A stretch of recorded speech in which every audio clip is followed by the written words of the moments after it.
Hello बच्चों, good evening.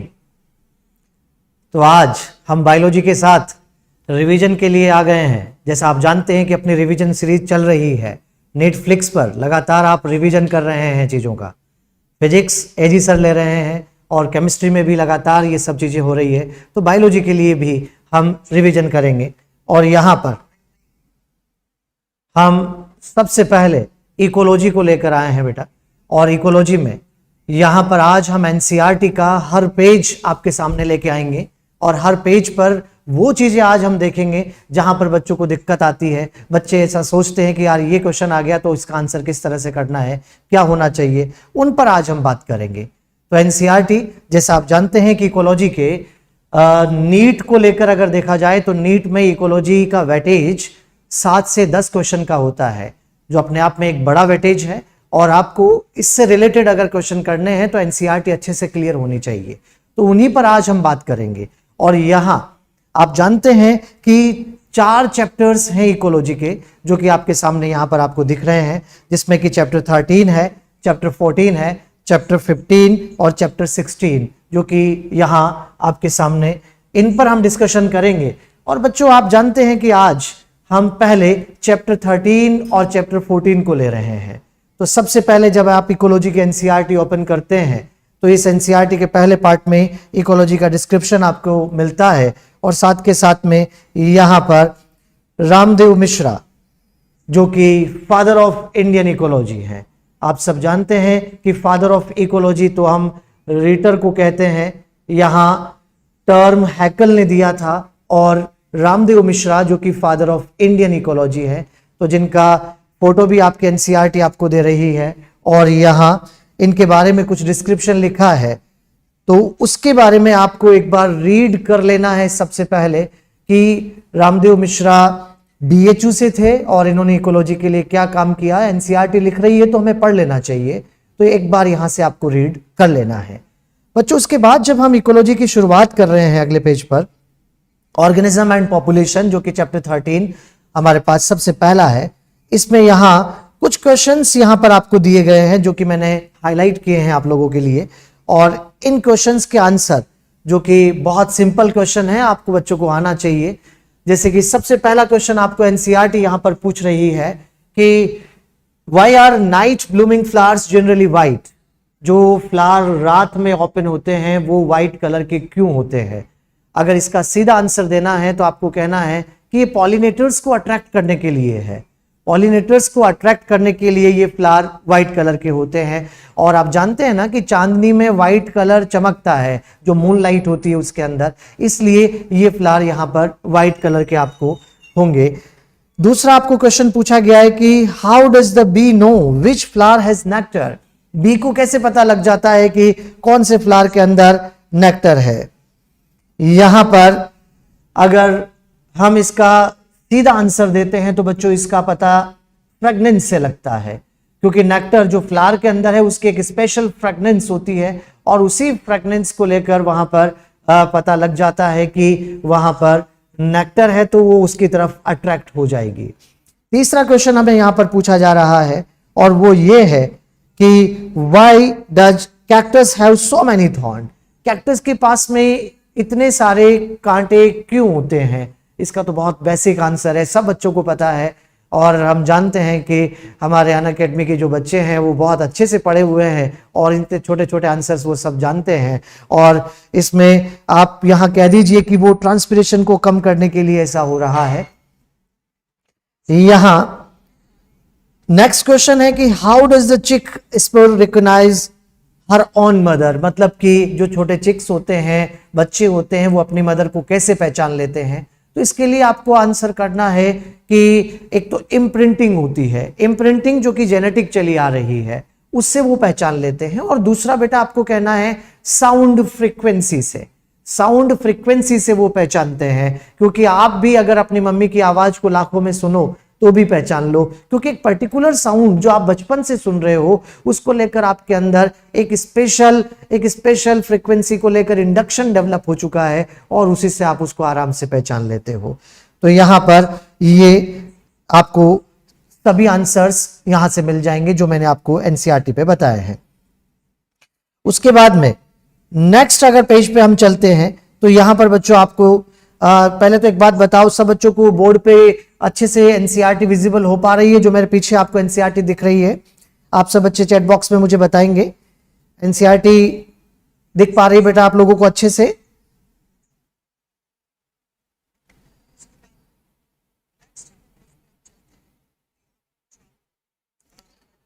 बहुत अच्छी बात है, बहुत बढ़िया।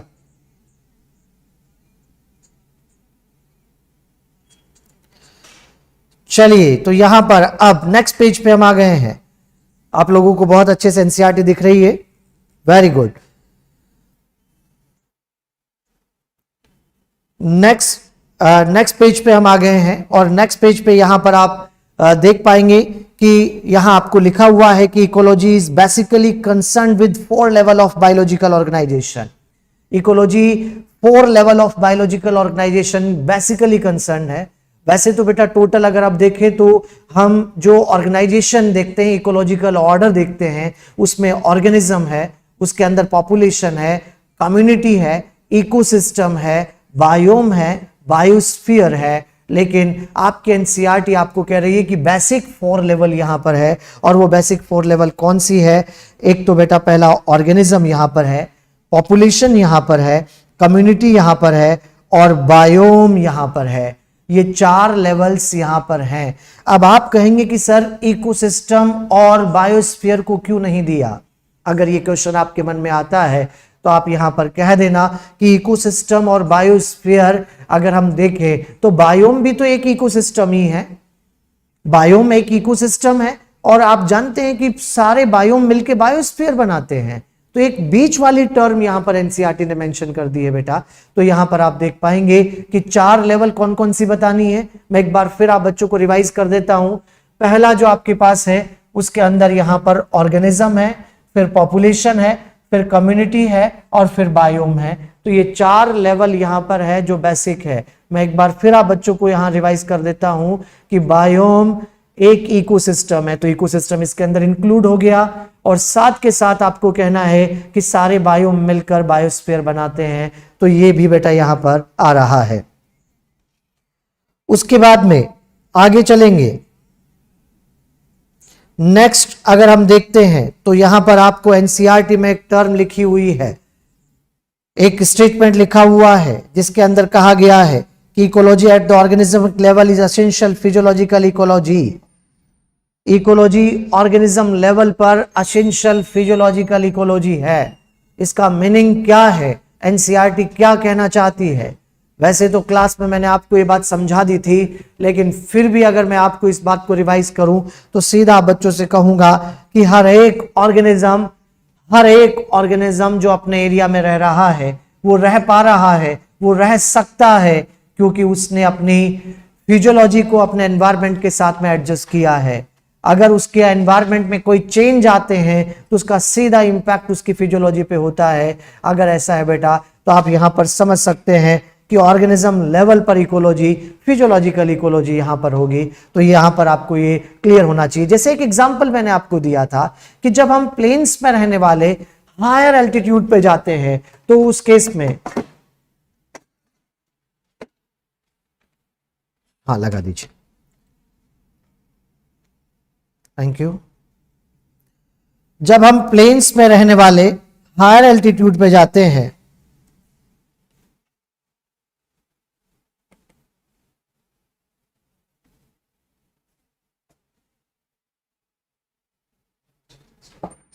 ठीक है, जब प्लेन्स में रहने वाले हम हायर एल्टीट्यूड पे जाते हैं, आकाश सर बीच में आ गए थे, डिस्टर्ब कर दिया उन्होंने, चलिए कोई बात नहीं। जब हम प्लेन्स में रहने वाले जब हायर एल्टीट्यूड पे जाते हैं तो वहां पर हमें एक अलग एनवायरनमेंट झेलना पड़ता है। वहां पर एटमॉस्फेरिक प्रेशर कम है, वहां पर आप जानते हैं कि ऑक्सीजन अवेबिलिटी कम है, तो वहां पर हमें एक बीमारी झेलनी पड़ती है। बच्चों बताएंगे आप मुझे कौन सी बीमारी झेलनी पड़ती है? चैट बॉक्स में जल्दी मुझे बताइए कौन सी बीमारी झेलनी पड़ेगी हमें वहां पर?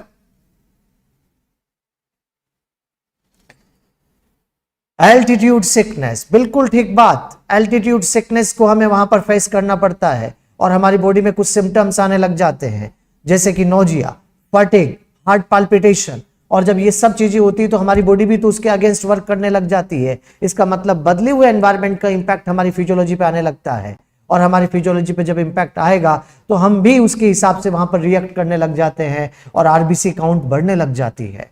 हीमोग्लोबिन की ऑक्सीजन के साथ में बाइंडिंग कैपेसिटी कम हो जाती है, और साथ के साथ में वहां पर हीमोग्लोबिन की ऑक्सीजन के साथ में रिलीजिंग कैपेसिटी बढ़ जाती है, ब्रीथिंग रेट बढ़ जाती है। अरे हमने भी तो बदले हुए एनवायरनमेंट के साथ में अपनी फिजियोलॉजी को बदला। इस तरह से अगर बदले हुए एनवायरनमेंट के साथ हम फिजियोलॉजी को बदल रहे हैं तो बदले हुए एनवायरनमेंट का सीधा इंपैक्ट हमारी फिजियोलॉजी पे आ रहा है। तभी तो हमने कहा at organism level ecology physiological ecology है, क्योंकि अगर हमें वहां रहना है तो हमारी फिजियोलॉजी को बदलना पड़ेगा। अगर हम बदल सकते हैं तो ही रह पाएंगे, वरना एक नए एनवायरनमेंट में हम सर्वाइव नहीं कर पाएंगे। इसी को बेटा यहां पर at organism level ecology physiological ecology. बच्चों एक क्वेश्चन भी मैंने आपको क्लास में करवाया था, मतलब एक एग्जांपल आपको क्लास में दिया था, जिसके अंदर मैंने आपको यहां पर कहा था कि ये हमारे पास में दो एरिया है। यहां पर एक फ्रेश वाटर वाला एरिया है और एक मराइन वाटर वाला एरिया है। आप जानते हैं कि हमारे पास में दो एरिया यहां पर है, फ्रेश वाटर है, मराइन वाटर यहां पर है। फ्रेश वाटर के अंदर कोई ए रह रहा है, मराइन वाटर के अंदर कोई बी रह रहा है। तो क्या इस ए ने अपनी बॉडी के ऑस्मोटिक प्रेशर को इस एनवायरनमेंट के हिसाब से एडजस्ट किया है? क्योंकि फ्रेश वाटर का सॉल्ट कंसंट्रेशन मराइन वाटर के सॉल्ट कंसंट्रेशन को अगर देखें तो यहां पर कम है और यहां पर ज्यादा है, तो उसके अकॉर्डिंग वो अपनी बॉडी के ऑस्मोटिक प्रेशर को एडजस्ट करके रखते हैं। लेकिन बताओ अगर इस ए को उठाकर मैं इधर की तरफ पटक देता हूं तो क्या वो सरवाइव कर पाएगा? कर पाएगा अगर वो अपने ऑस्मोटिक प्रेशर को बदल लेगा, कर पाएगा अगर वो अपने ऑस्मोटिक प्रेशर को बदल लेगा। लेकिन अगर अपने ऑस्मोटिक प्रेशर को चेंज नहीं कर सकता तो फिर वो सरवाइव नहीं कर पाएगा। तो बच्चों समझ जाओ, जो नया एनवायरनमेंट मिला है उसके अकॉर्डिंग उसको अपनी फिजियोलॉजी को बदलना पड़ेगा, तभी वो सरवाइव कर सकता है, वरना सरवाइव नहीं कर सकता। तो किसी भी नए एनवायरनमेंट में कौन सा ऑर्गेनिज्म रहेगा ये इस बात पर डिपेंड करता है कि उसकी फिजियोलॉजी उसके एनवायरनमेंट के अकॉर्डिंग होनी चाहिए। यहां नेक्स्ट अगर हम आगे बढ़ते हैं तो हमारे एनसीईआरटी में बेटा इसके बाद में ये ग्राफ यहां पर आ रहा है, और ये ग्राफ सब बच्चे जानते हैं कि बायोम से रिलेटेड ग्राफ यहां पर है। और इसके अंदर आपको जो क्वेश्चन पूछा जाएगा नीट के अंदर, उसके अंदर इसके नाम हटा के, बायोम के नाम हटाकर आपको यहां पर ABCD लिख दिया जाएगा और उसका आंसर आपको करना है बेटा। तो यहां जैसे अब इसको याद वैसे तो आपने किया होगा, लेकिन एक बार फिर मैं आपको याद करवाता हूं कि आपको इसे किस तरह से पढ़ना है ताकि आपको ये एग्जाम तक, नीट तक याद रहे बेटा। हमारा सबका फोकस इसी बात पे लगा हुआ है, हमारी पूरी टीम इस बात पे काम कर रही है कि बच्चे नीट एग्जाम तक अपने आप को पूरे प्रिपेयर रखें, कॉन्फिडेंट रहें। इसलिए चीजों को हम बार बार आपको रिवाइज करवा रहे हैं बेटा। और यहां पर आप अगर देखते हैं तो इस ग्राफ में दो चीजें, दो के बीच में ये प्लॉट किया गया ग्राफ है। एक तो बेटा टेम्परेचर और एक प्रेसिपिटेशन। टेम्परेचर और प्रेसिपिटेशन के बीच में ग्राफ प्लॉट किया गया है। और इन्हीं दो के बीच में क्यों प्लॉट किया गया है ये आप जानते हैं कि बायोम का टाइप डिटरमाइन करने के लिए सबसे इंपॉर्टेंट एबायोटिक फैक्टर दो ही हैं, टेम्परेचर और रेनफॉल। टेम्परेचर और रेनफॉल सबसे ज्यादा जरूरी है। टेम्परेचर सब में ज्यादा जरूरी और सेकंड मोस्ट इंपॉर्टेंट रेनफॉल है बेटा। यही दो फैक्टर सबसे ज्यादा इंपॉर्टेंट है। और रेनफॉल के साथ जब स्नोफॉल को ऐड कर देते हैं तो दोनों को मिलाकर प्रेसिपिटेशन कहा जाता है, प्रेसिपिटेशन के नाम से आप पुकारते हैं। तो यहां इस ग्राफ को अगर हम देखते हैं तो यहां पर बेटा सबसे पहले आप डेजर्ट और ग्रासलैंड को देखिए। डेजर्ट और ग्रासलैंड आप जानते हैं कि इन दोनों के टेम्परेचर में इतना बड़ा वेरिएशन नहीं है, लेकिन रेनफॉल में भारी वेरिएशन है। अगर ऐसा है तो जहां रेनफॉल कम है वो डेजर्ट और जहां की रेनफॉल ज्यादा वो ग्रासलैंड यहां पर हो जाएगा। तो जहां की रेनफॉल कम वो डेजर्ट और जहां ज्यादा वो ग्रासलैंड बेटा यहां पर होगा। ये आप ध्यान रखेंगे। तो रेनफॉल से दो याद हो गए, पहला डेजर्ट और दूसरा ग्रासलैंड। आगे बढ़ते हैं, टेम्परेट और कॉनिफेरस को देखो बच्चों।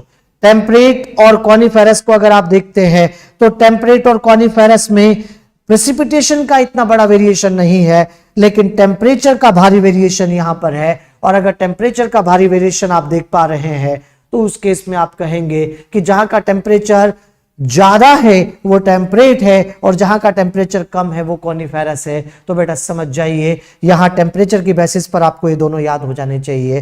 रेनफॉल की बेसिस पे दो कौन से याद हो गए जरा बताओ, डेजर्ट और ग्रासलैंड। टेम्परेचर की बेसिस पे दो कौन से याद हो गए हमें, टेम्परेट और कॉनिफेरस।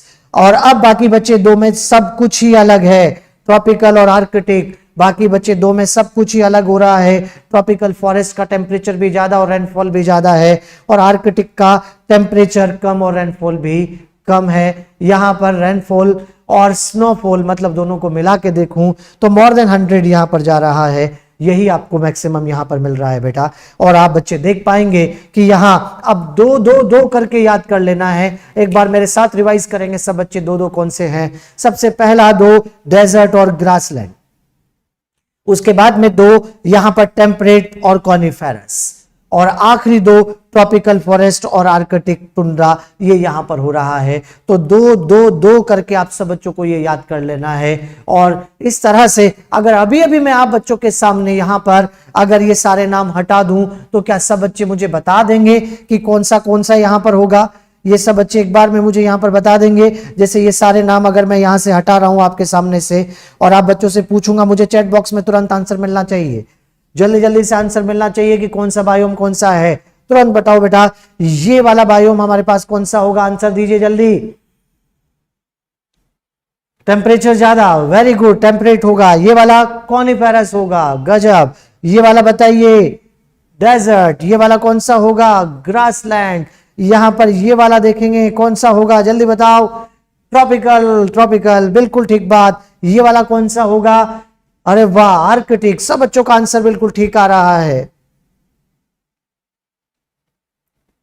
यहां पर सब बच्चे बहुत अच्छे से आंसर कर रहे हैं, इसका मतलब परफेक्ट रिवीजन चल रहा है सबका। बहुत अच्छा लग रहा है मुझे ये सब देखकर।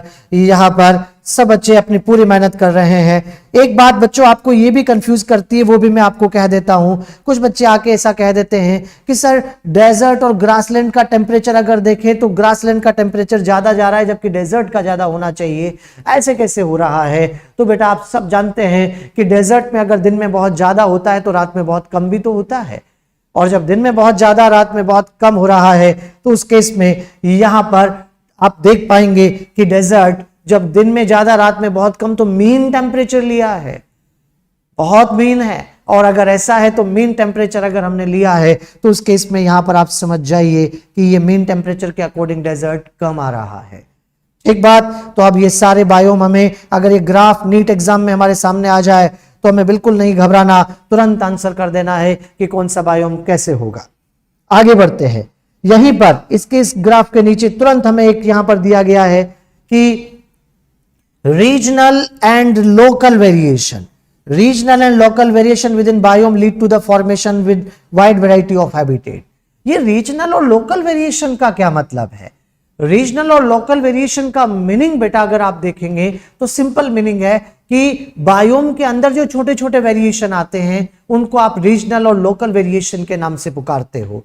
जैसे एक बड़ा ट्रॉपिकल रेन फॉरेस्ट है और उसके अंदर एक रिवर निकल के जा रही है, कोई छोटा पॉन्ड है, कोई लेक है, अगर ऐसा है तो वहां पर छोटे छोटे जो वेरिएशन क्रिएट हो रहे हैं वही तो रीजनल लोकल वेरिएशन है। अब रिवर ट्रॉपिकल रेन फॉरेस्ट थोड़े ना है, पॉन्ड ट्रॉपिकल रेन फॉरेस्ट थोड़े ना है, लेकिन बीच में अगर वो आया तो बड़े बड़े बायोम के बीच में, क्योंकि बायोम एक बड़ा इकोसिस्टम है और उस एक इकोसिस्टम के बीच में अगर छोटे वेरिएशन आते हैं तो उनको हम रीजनल और लोकल वेरिएशन के नाम से पुकारेंगे। आपको सिंपल यही कहना है।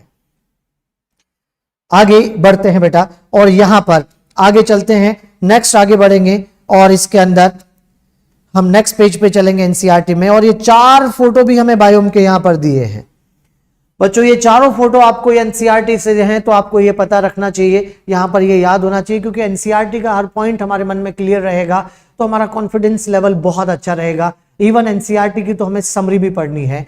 और यहां पर ये पहला वाला किसके लिए, दूसरा वाला किसके लिए, तीसरा वाला किसके लिए, नेक्स्ट वाला किसके लिए, एक बार डायग्राम के साथ आपको पढ़ लेना है कि पहला वाला डायग्राम यहां ट्रॉपिकल रेन फॉरेस्ट के लिए है, दूसरा वाला डेसिडुअस के लिए है, तीसरा वाला डेजर्ट है और नेक्स्ट वाला सी कोस्ट यहां पर है। एक बार रीड कर लेना, ज्यादा स्ट्रेस नहीं करना है। आगे बढ़ेंगे और यहां पर नीके की डेफिनेशन आपके सामने आ रही है। नीके क्या होता है, उसको लेकर बात हो रही है कि नीके किसको कहते हैं। बच्चे इस बात को लेकर कंफ्यूज रहते हैं कि यार नीके किसको कहते हैं, ये नीके होता क्या है, निश या नीके जो भी आप कह दें। तो इसको भी आज मैं आपको समझाता हूं। और यहां पर अगर इस नीके के बारे में मैं आप बच्चों को बताऊं तो सिंपल आपसे कहूंगा, एक बार रिवाइज कर लेते हैं नीके क्या होता है भाई, क्योंकि कुछ बच्चों के मन में ये कंफ्यूजन बना रहता है। कोई भी स्पीसीज जिस किसी भी एरिया में रहती है, कोई भी स्पीसीज जिस किसी भी एरिया में रहती है, वो रह पा रही है, रह सकती है, क्योंकि वहां पर उसने अपना फिजियोलॉजी एडजस्ट किया हुआ है। लेकिन जिस एरिया में वो रह रही है, क्या बेटा वो उसका हैबिटेट है? और वहां रहकर वो दूसरे बायोटिक और एबायोटिक के साथ कुछ ना कुछ इंटरैक्ट करते हैं। बायोटिक से इंटरेक्शन हो रहा है, एबायोटिक से इंटरेक्शन हो रहा है, तो उसे उसका क्या फंक्शनल रोल कहूंगा बच्चे में? बायोटिक से इंटरेक्शन मतलब कि वो वहां पर क्या खाती है वो भी उसका नीके है। अरे उस स्पीसीज का ट्रॉफिक लेवल भी उसका नीके रिप्रेजेंट हो रहा है। बच्चे वो किस तरह के टेम्परेचर की रेंज में टॉलरेट करता है, टेम्परेचर टॉलरेंस रेंज उसका क्या है, वो भी उसका नीके होगा। एबायोटिक से इंटरेक्शन, किस तरह की डाइवर्सिटी ऑफ रिसोर्स को वो यूज करती है, डाइवर्सिटी ऑफ रिसोर्स वो यूज करती है, डाइवर्सिटी ऑफ रिसोर्स को वो यूज करती है, वो भी उसका नीके है। अगर ऐसा है तो यहां पर आप समझ जाइए कि नीके क्या है, स्पीसीज से रिलेटेड हर बात की इंफॉर्मेशन है। उसका हैबिटेट भी आ गया, उसका ट्रॉफिक लेवल भी आ गया, उसका टेम्परेचर टॉलरेंस रेंज भी आ गया, उसका डाइवर्सिटी ऑफ रिसोर्स भी आ गया। अरे हैबिटेट और फंक्शनल रोल दोनों को मिला दूं तो उसका नीके बनता है। नीके उससे रिलेटेड हर बात की इंफॉर्मेशन है। बेटा याद रखना, किन्हीं दो स्पीसीज का नीके एक इकोसिस्टम में एग्जैक्ट सेम नहीं हो सकता। हां, डियर और ग्रासलैंड एक ही ग्रासलैंड में रहते हैं, डियर और रैबिट एक ही ग्रासलैंड में रहते हैं, ग्रासलैंड दोनों के लिए कॉमन हो सकता है, तो दोनों ने नीके ओवरलैप किया है, लेकिन एग्जैक्ट सेम नहीं है। तो बच्चों यहां पर आप ध्यान रखो, यहां पर आपको यह क्लियर होना चाहिए कि दो स्पीसीज का नीके एक इकोसिस्टम में एग्जैक्ट सेम नहीं हो सकता। हां, ओवरलैप्ड हो सकता है, लेकिन जब दो स्पीसीज का नीके एक एरिया में एग्जैक्ट सेम हो गया तो दोनों के बीच भारी कंपटीशन हो जाएगा, क्योंकि दोनों की हर बात की जरूरत एक हो जाएगी, दोनों की ट्रैफिक लेवल एक हो जाएगी, टेम्परेचर टॉलरेंस रेंज एक हो जाएगा, रहने की जगह अगर रैबिट और डियर दोनों का नीके एग्जैक्ट सेम हो गया तो पता लगा डियर रैबिट से कह रहा है कि तू बाहर निकल, मैं भी छुपूंगा बरो के अंदर, तो ये सब बातें एक हो जाएगी, तो हर बात में झगड़ा शुरू हो जाएगा। और आप तो अच्छे से जानते हो बेटा, जब हर बात में झगड़ा होता है तो फिर टॉलरेट नहीं होता। वहां इंफीरियर को दो ही रास्ते हैं कि या तो वो अपना एरिया छोड़ दे या फिर अपना नीके बदल ले। आपको याद है ना, क्लास में हमने कहा था कि या तो एरिया छोड़ दो या फिर नीके बदल लो, तभी सुपीरियर के साथ में इंफीरियर रह पाएगा, वरना नहीं रह पाएगा। क्योंकि रिसोर्स या तो बहुत ज्यादा होने चाहिए, और अगर रिसोर्स कम है तो दो स्पीसीज एग्जैक्ट सेम नीके के साथ एक एरिया में नहीं रह पाएगी। ये आपको ध्यान रखना है। तो नीके क्या है, एक बार एनसीईआरटी क्या डेफिनेशन लिख रही है, मैं दोबारा आपके सामने रीड कर लेता हूं, आप सब बच्चों को यहां पर क्लियर हो जाना चाहिए। एनसीईआरटी लिख रही है कि each organism has an invariably defined range of condition, मतलब एक पर्टिकुलर रेंज ऑफ कंडीशन होती है that it can tolerate, diversity in the resource it utilise and a distinct functional role in ecosystem. वही सब बातें आ गई बेटा, फंक्शनल रोल भी यहां पर आ रहा है, डाइवर्सिटी ऑफ रिसोर्स भी यहां पर आ रहा है, यहां पर बेटा वो जहां रहता है वो हैबिटेट भी आ रहा है। तो हर चीज को एनसीईआरटी लिखती है। लेकिन बच्चों एक बात क्लियर कर देता हूं, अगर वेटेज देना पड़े तो फंक्शनल रोल को वेटेज देना है। अगर आपको वेटेज देना पड़े तो फंक्शनल रोल को वेटेज देना है, ये आप ध्यान रखेंगे। उसके बाद में नेक्स्ट आगे बढ़ेंगे और अगले पेज पे हम चलते हैं। बाकी टेम्परेचर, एबायोटिक फैक्टर आ रहा है, टेम्परेचर है, यहां पर आपके पास में वाटर है, यहां पर लाइट है, यहां पर सॉइल है। बहुत सिंपल, कोई दिक्कत नहीं आती बच्चों को। यहां पर हाँ, एक चीज मैं आपको क्लियर कर देता हूं, एनसीईआरटी में यहां पर लिखा हुआ है the level of thermal tolerance of different species determine to a large extent their geographical distribution. मतलब कि जितना थर्मल टॉलरेंस होगा उसका जियोग्राफिकल डिस्ट्रीब्यूशन उतना ही ज्यादा होगा। तो बताओ, रेगुलेटर, कन्फर्मर सब बच्चों ने पढ़े हुए हैं क्या? किसका हमारी अर्थ पे डिस्ट्रीब्यूशन ज्यादा होगा? तुरंत मुझे चैट बॉक्स में मिलना चाहिए, तुरंत चैट बॉक्स पे मिलना चाहिए। रेगुलेटर, कन्फर्मर में से हमारी अर्थ पे डिस्ट्रीब्यूशन किसका ज्यादा है? बहुत बढ़िया, रेगुलेटर्स। कन्फर्मर का नंबर ज्यादा है लेकिन डिस्ट्रीब्यूशन तो रेगुलेटर का ही ज्यादा होगा, क्योंकि अभी अभी मैंने एनसीईआरटी की लाइन पढ़ी, आप सब बच्चों को क्लियर हो रही होगी। The level of thermal tolerance of different species determine to a large extent their geographical distribution। इसका मतलब कि आप सब जानते हैं कि ज्योग्राफिकल डिस्ट्रीब्यूशन रेगुलेटर्स का ही ज्यादा होगा। जो बच्चे कन्फर्मर लिख रहे हैं वो समझ जाओ, कन्फर्मर आंसर नहीं है, कन्फर्मर का नंबर ज्यादा है बेटा, लेकिन डिस्ट्रीब्यूशन रेगुलेटर्स का ज्यादा होगा। याद रख लो, कन्फर्मर कैक्टस तो जहां उगता है वहीं उगले, इतना ही है तो जा स्नो में उग के बता, क्या उग पाएगा? लेकिन जानते हो ना, रेगुलेटर्स में अकेले ह्यूमन ने कोना कोना कवर कर रखा है, तो डिस्ट्रीब्यूशन रेगुलेटर्स का ज्यादा होता है, ये याद रखेंगे आप कन्फर्मर के कंपैरिजन में। हाँ, नंबर कन्फर्मर का ज्यादा है लेकिन डिस्ट्रीब्यूशन मतलब फैलाव वो रेगुलेटर्स का ज्यादा होगा। उसके बाद एक क्वेश्चन यहां पर आपके एनसीईआरटी आपसे पूछ रही है, एक क्वेश्चन आपके एनसीईआरटी आपको यहां पर पूछ रही है और वो है कि इफ दिस ट्रेंड, क्योंकि आप जानते हैं कि ग्लोबल टेम्परेचर लगातार बढ़ता जा रहा है, अगर ये ट्रेंड लगातार रहा तो क्या आप एक्सपेक्ट करते हैं कि distributional range of some species effect होगी? बिल्कुल इफेक्ट हो जाएगी भाई। टेम्परेचर, जब ग्लोबल टेम्परेचर बढ़ रहा है तो उसकी वजह से जहां पर टेम्परेचर कम होना चाहिए वहां भी टेम्परेचर ज्यादा हो जाएगा, तो फिर हाई टेम्परेचर एरिया वाले ऑर्गेनिज्म वहां पर ग्रो करने लग जाएंगे, रहने लग जाएंगे, तो बिल्कुल डिस्ट्रीब्यूशन रेंज पे फर्क पड़ेगा। इसका आंसर आपको यस करना है, होगा। उसके बाद में नेक्स्ट बेटा यहां पर आगे बढ़ेंगे और वाटर यहां पर आया, यहां पर वाटर के अंदर आपको ये वैल्यूज याद रखनी है बच्चों।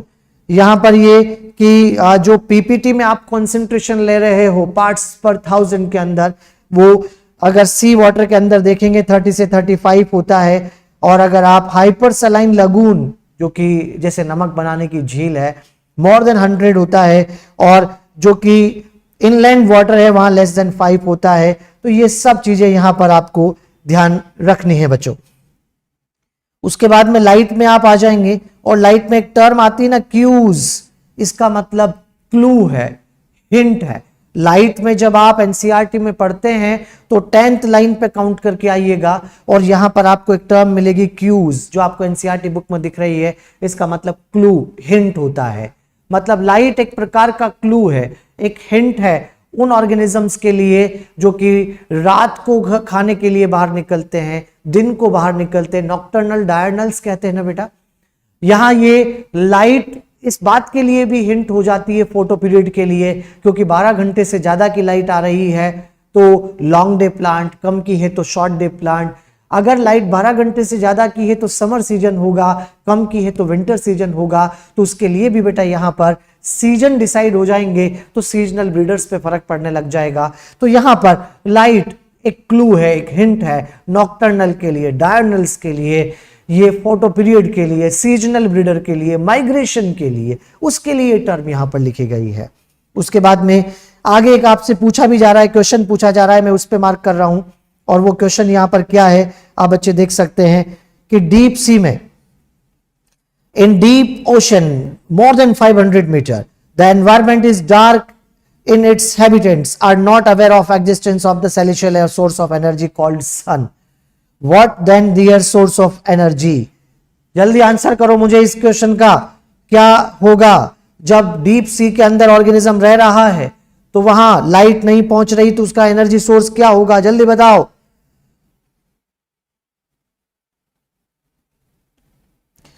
तुरंत आंसर मिलना चाहिए मुझे।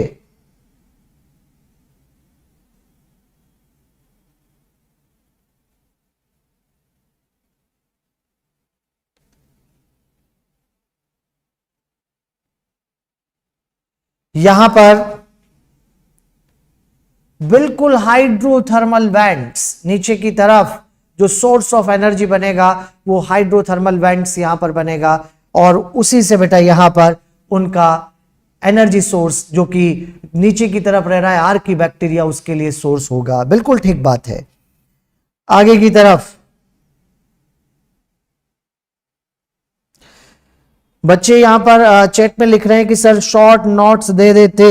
शॉर्ट नोट्स आपको जब हमने क्लासरूम में पढ़ाया है तो उसी टाइम पर आपसे बोला था बेटा कि आप जो चीजें हाईलाइट करने की है उसे अभी से हाईलाइट कर लीजिए, वही आपके शॉर्ट नोट हैं। जो ओवरऑल आपको पढ़ाया गया है उसी में अगर आप चीजों को हाईलाइट कर लेंगे तो बार बार फिर उन्हीं को पढ़ना है, सारा नहीं पढ़ना है, ये मैंने आपको कहा है। तो इसलिए आपको वही शॉर्ट नोट तैयार करने हैं, अलग से शॉर्ट नोट की नीड नहीं होती बच्चे। आप ज्यादा से ज्यादा उनको पढ़ के क्वेश्चन प्रैक्टिस करो। क्वेश्चन प्रैक्टिस जितना ज्यादा करोगे उतना आपका सब्जेक्ट क्लियर होगा, उतना आपका कॉन्फिडेंस बूस्ट अप होगा, उतना ही आप एग्जाम में सबसे अच्छा परफॉर्म कर पाओगे। ये ध्यान रखो, केवल थ्योरी पढ़ लेने से कुछ नहीं होता, उससे रिलेटेड क्वेश्चन बहुत जरूरी होते हैं बच्चे, और क्वेश्चन मैक्सिमम एनसीईआरटी बेस्ड अब होने चाहिए। इसीलिए मैंने आपको एक बार एनसीईआरटी आपको ब्रीफ करने की सोची है, और उसी के लिए बेटा मैं आपको यहां पर एनसीईआरटी का एक एक पेज आपके सामने रख रहा हूं, और उस पेज पर जो भी लाइंस हाईलाइटेड है वो इंपॉर्टेंट लाइंस है, जहां बच्चे कंफ्यूज होते हैं और जहां से क्वेश्चन आने की प्रोबेबिलिटी होती है, इसलिए उन्हीं को मैं आपसे डिस्कस कर रहा हूं। यहां पर एक और नेक्स्ट पेज पे आप देखते हैं तो सब बच्चे क्या पता नंबर 2, 2, 3 पे पहुंच चुके हैं अपने अपने एनसीईआरटी बुक में। सब बच्चों के पास अपनी अपनी एनसीईआरटी बुक होनी चाहिए। साथ के साथ मेरे साथ साथ चलेंगे, एनसीईआरटी आपके साथ चलती रहनी चाहिए, हर पेज पे आपको होना चाहिए। पता 223 पे आप हैं, 223 जैसा आप जानते हैं आप। और यहां पर सबसे ऊपर आपको लिखा है कि रेड, ग्रीन और ब्राउन एल्गी में डीप सी में कौन सी एल्गी रहती है? तुरंत आंसर करेंगे आप मुझे। डीप सी के अंदर रेड एल्गी है। रेड एल्गी वहां पर क्यों रह पा रही है? क्योंकि आप बच्चे जानते हैं कि डीप सी के अंदर रेड एल्गी, वहां उसके पास फाइकोबिलिन्स है, और फाइकोबिलिन्स फाइकोसाइनिन फाइकोरिथ्रीन होता है। फाइकोरिथ्रीन ब्लू लाइट से फोटोसिंथेसिस कर लेता है, ब्लू लाइट को एब्जॉर्ब करना जानता है, और अगर ऐसा है तो रेड एल्गी ब्लू लाइट में फोटोसिंथेसिस कर सकती है बेटा, और वो नीचे रहकर भी फोटोसिंथेसिस कर पा रही है। ब्लू का लैम्डा कम है, एनर्जी ज्यादा है, तो पेनिट्रेशन पावर ज्यादा है। उसके बाद सॉइल में यहां पर आपको एक ही लाइन दिक्कत करती है, और वो यहां लास्ट में लिखी हुई है, in the aquatic environment sediment characteristic often determine the type of benthic animal that can thrive there। benthic, आप जानते हैं कि किसी भी वाटर बॉडी के अंदर जो सबसे नीचे की तरफ एनिमल रहता है उसी को मैं बेंथिक एनिमल के नाम से पुकारता हूं बेटा। बेंथिक जोन तल को कहते हैं, तल जो नीचे सबसे नीचे बॉटम है, तल को कहते हैं। और वहां क्या हर झील के तल में सैंड ही सैंड होगा? क्या हर झील के तल में मड होगा? क्या हर झील के तल में रॉक होगा? अरे वहां सैंड भी हो सकती है, रॉक भी हो सकती है, मड भी हो सकता है। तो बताओ क्या क्रैब मड में रहने जाएगा? अरे वो तो रॉक पे रहना पसंद करता है भाई। यहां स्नेल इस तरह के एनवायरमेंट में कैसे रहेगा? अगर ऐसा है तो उसका एनवायरमेंट उसको चाहिए, क्रैब को अपना एनवायरमेंट चाहिए। अरे हर झील के तल में रहने वाला एनिमल एक जैसा नहीं होता, और तल को ही तो सेडिमेंट कहा है। तो बच्चों इस लाइन को मैं दोबारा रीड कर देता हूं, in the aquatic environment the sediment character often determine the type of benthic animal that can thrive there. अगर ऐसा है तो बेंथिक एनिमल का टाइप अलग अलग होता है, अलग अलग वाटर बॉडी के अंदर। उसके बाद में next response to abiotic factor, जहां पर ये ग्राफ से बच्चों को अच्छे से आना चाहिए, जिसके अंदर आपको कन्फर्मर, रेगुलेटर, पार्शियल रेगुलेटर का ग्राफ बनाया है। बच्चों ध्यान देंगे, सबसे पहले आपको यहां पर ग्राफ प्लॉट किया एक्सटर्नल और इंटरनल एनवायरनमेंट। बेटा एक बार फिर देख लो, एक्सटर्नल एनवायरनमेंट नीचे की तरफ है, इंटरनल एनवायरनमेंट ऊपर की तरफ यहां पर दिया गया है। और यहां अगर हम देख पा रहे हैं कि एक्सटर्नल बदल रहा है लेकिन इंटरनल कांस्टेंट है, तो उसको रेगुलेटर कहा जाएगा। एक्सटर्नल के साथ इंटरनल भी बदल जाए तो कन्फर्मर कहा जाएगा। लेकिन याद रखो, जो एक टाइम तक रेगुलेट करते हैं बाद में कन्फर्मर बनते हैं वो पार्शियल रेगुलेटर कहलाते हैं। तो बच्चों यहां पर ध्यान देंगे आप, वैसे तो तीनों ग्राफ बहुत सिंपल, बहुत आसान, लेकिन कुछ बच्चों को पार्शियल रेगुलेटर में डाउट रहता है। कुछ बच्चे आके कह देते हैं कि सर यहां ये पहले कन्फर्मर है बाद में रेगुलेटर है, पहले कन्फर्मर है बाद में रेगुलेटर है, तो इसको तो पार्शियल कन्फर्मर कहना चाहिए, फिर इसको पार्शियल रेगुलेटर क्यों कहा जा रहा है? चलिए इस बात को समझने के लिए यहां पर सिंपल एग्जांपल लेते हैं जो मैंने क्लास में भी दिया। हो सकता है कि कुछ बच्चे भूल गए हो, तो मैं रिवाइज करवा देता हूं इस एग्जांपल को। यहां पर सब बच्चे ध्यान देंगे कि ये पार्शियल रेगुलेटर क्यों है, पार्शियल कन्फर्मर क्यों नहीं है। बेटा एक दिन की बात है, जैसे आप और हम एक डेजर्ट एरिया के अंदर घूम रहे हैं, लेकिन आपके बीच में से एक बच्चे ने वहां से एक एनिमल को पकड़ लिया और उस एनिमल को पकड़ लिया और मेरे पास आके कहा कि सर डेजर्ट एरिया का एनिमल है। तो मैंने कहा सर कि बेटा ठीक है, बहुत अच्छी बात है, अगर आपने ये एनिमल पकड़ लिया तो हम इसको स्टडी भी करते हैं, और इसको स्टडी करें तो हमने पहले थर्मामीटर लगा के उसके अंदर देखा, टेम्परेचर 40, बाहर का टेम्परेचर भी 40, और अब हमने तीसरे बच्चे को कहा कि बेटा एक्स और वाई एक्सिस प्लॉट करो, ग्राफ बनाते हैं। और अब जब हम ग्राफ बनाएंगे तो यहां पर पहला पॉइंट 40 पे आएगा, क्योंकि उसका एक्सटर्नल जो बाहर का एनवायरमेंट है 40 है और अंदर भी 40 है, तो हमने पहला पॉइंट यहां पर 40 पे लगा दिया है। ये आप देख सकते हैं पहला पॉइंट यहां पर 40 पे आ चुका है, ये 40 पे हमारे पास है। और अब उसको उठाया और हम एक ग्लास चैम्बर में ले जाएंगे। ग्लास चैम्बर में हमारे पास ऐसी सुविधा है कि जहां टेम्परेचर कम कर सकते हैं। तो अब हमने टेम्परेचर 35 किया, बच्चे को पूछा कि अंदर के हालचाल, कि सर अभी भी 40 है। फिर मैंने टेम्परेचर वहां पर कम करके 30 किया, फिर पूछा कि अंदर, कि सर अभी भी 40 है। ओहो यार ये तो रेगुलेटर लगता है, क्योंकि 10 डिग्री का वेरिएशन आ गया, अगर अभी भी मेंटेन किए हुए है तो रेगुलेटर जैसा है। लेकिन जैसे ही बेटा मैं उसको 30 से कम ले जाता हूं, वो इंटरनल टेम्परेचर भी कम करता है, मरा नहीं है, अभी कन्फर्मर बन रहा है। अरे समझ जाओ रे बेटा, याद रखो यहां पर अगर वो कन्फर्मर बन रहा है तो 40 से लेकर 30 तक, 40 से लेकर 30 तक उसने रेगुलेट किया है, उसके बाद में वो कन्फर्मर बन रहा है, उसके बाद में कन्फर्मर बन रहा है। इसका मतलब ये हुआ कि जिस किसी भी एनिमल का ग्राफ मैं आपके सामने बना रहा हूं, क्या उस ग्राफ को मैं पीछे से आगे चलते हुए देख सकता हूं?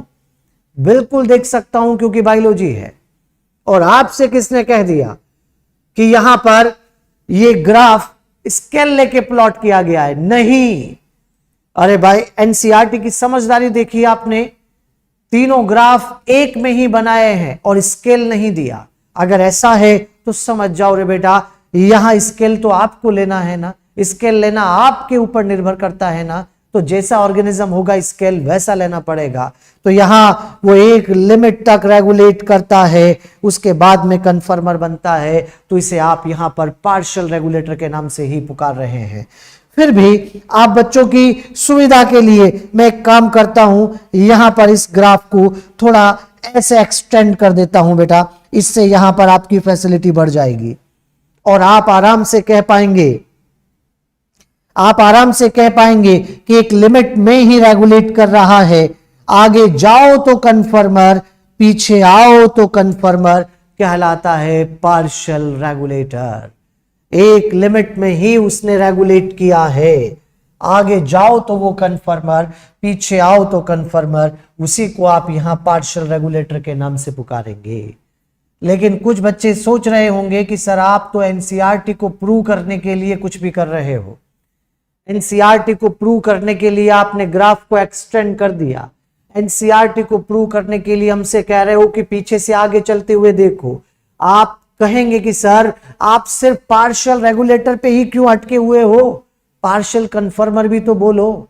तो मैं कहूंगा कि मैं नहीं बोलूंगा, क्योंकि पार्शियल कन्फर्मर नाम की कोई टर्म नहीं होती बेटा। अरे ऐसा पॉसिबल ही नहीं है जो फेवरेबल कंडीशन में कन्फर्मर रहे और अनफेवरेबल में जाके रेगुलेटर बने, हो ही नहीं सकता बेटा। पहले तो ऑर्गेनिज्म रेगुलेटर बन के रहना पसंद करता है, क्योंकि रेगुलेटर रहता है तो बॉडी टेम्परेचर कांस्टेंट रहता है, मेटाबॉलिक एक्टिविटीज गजब की होती है। तो हर एक ऑर्गेनिज्म चाहता है कि उसको थोड़ा भी मौका मिले तो वो रेगुलेटर बन के रहे, तो वो पहले रेगुलेटर होगा, और जब उससे नहीं हो पाएगा तो कन्फर्मर बनेगा। तो बच्चे याद रखना, ऐसा कभी हो ही नहीं सकता कि पहले कन्फर्मर हो और बाद में रेगुलेटर जब अनफेवरेबल आ जाए। अरे अनफेवरेबल में रेगुलेटर बनने में खर्चा भयंकर होता है। इतना खर्चा करना जिसको आता है वो यहां कन्फर्मर नहीं, वो बेटा इतना खर्चा करना जिसको आता है वो रेगुलेटर बन के रहना पसंद करता है, कभी कन्फर्मर नहीं रहेगा। ठीक बात।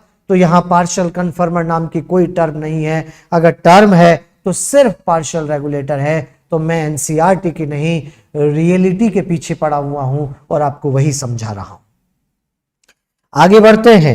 पार्शियल रेगुलेटर सब बच्चों को क्लियर हो जाना चाहिए क्या क्या मैंने यहां पर समझाया है।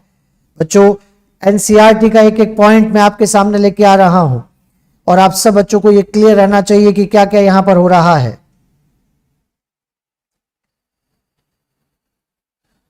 बहुत अच्छी बात। आगे बढ़ते हैं और इसी में नेक्स्ट यहां पर लेते हैं। ग्राफ सबको क्लियर है।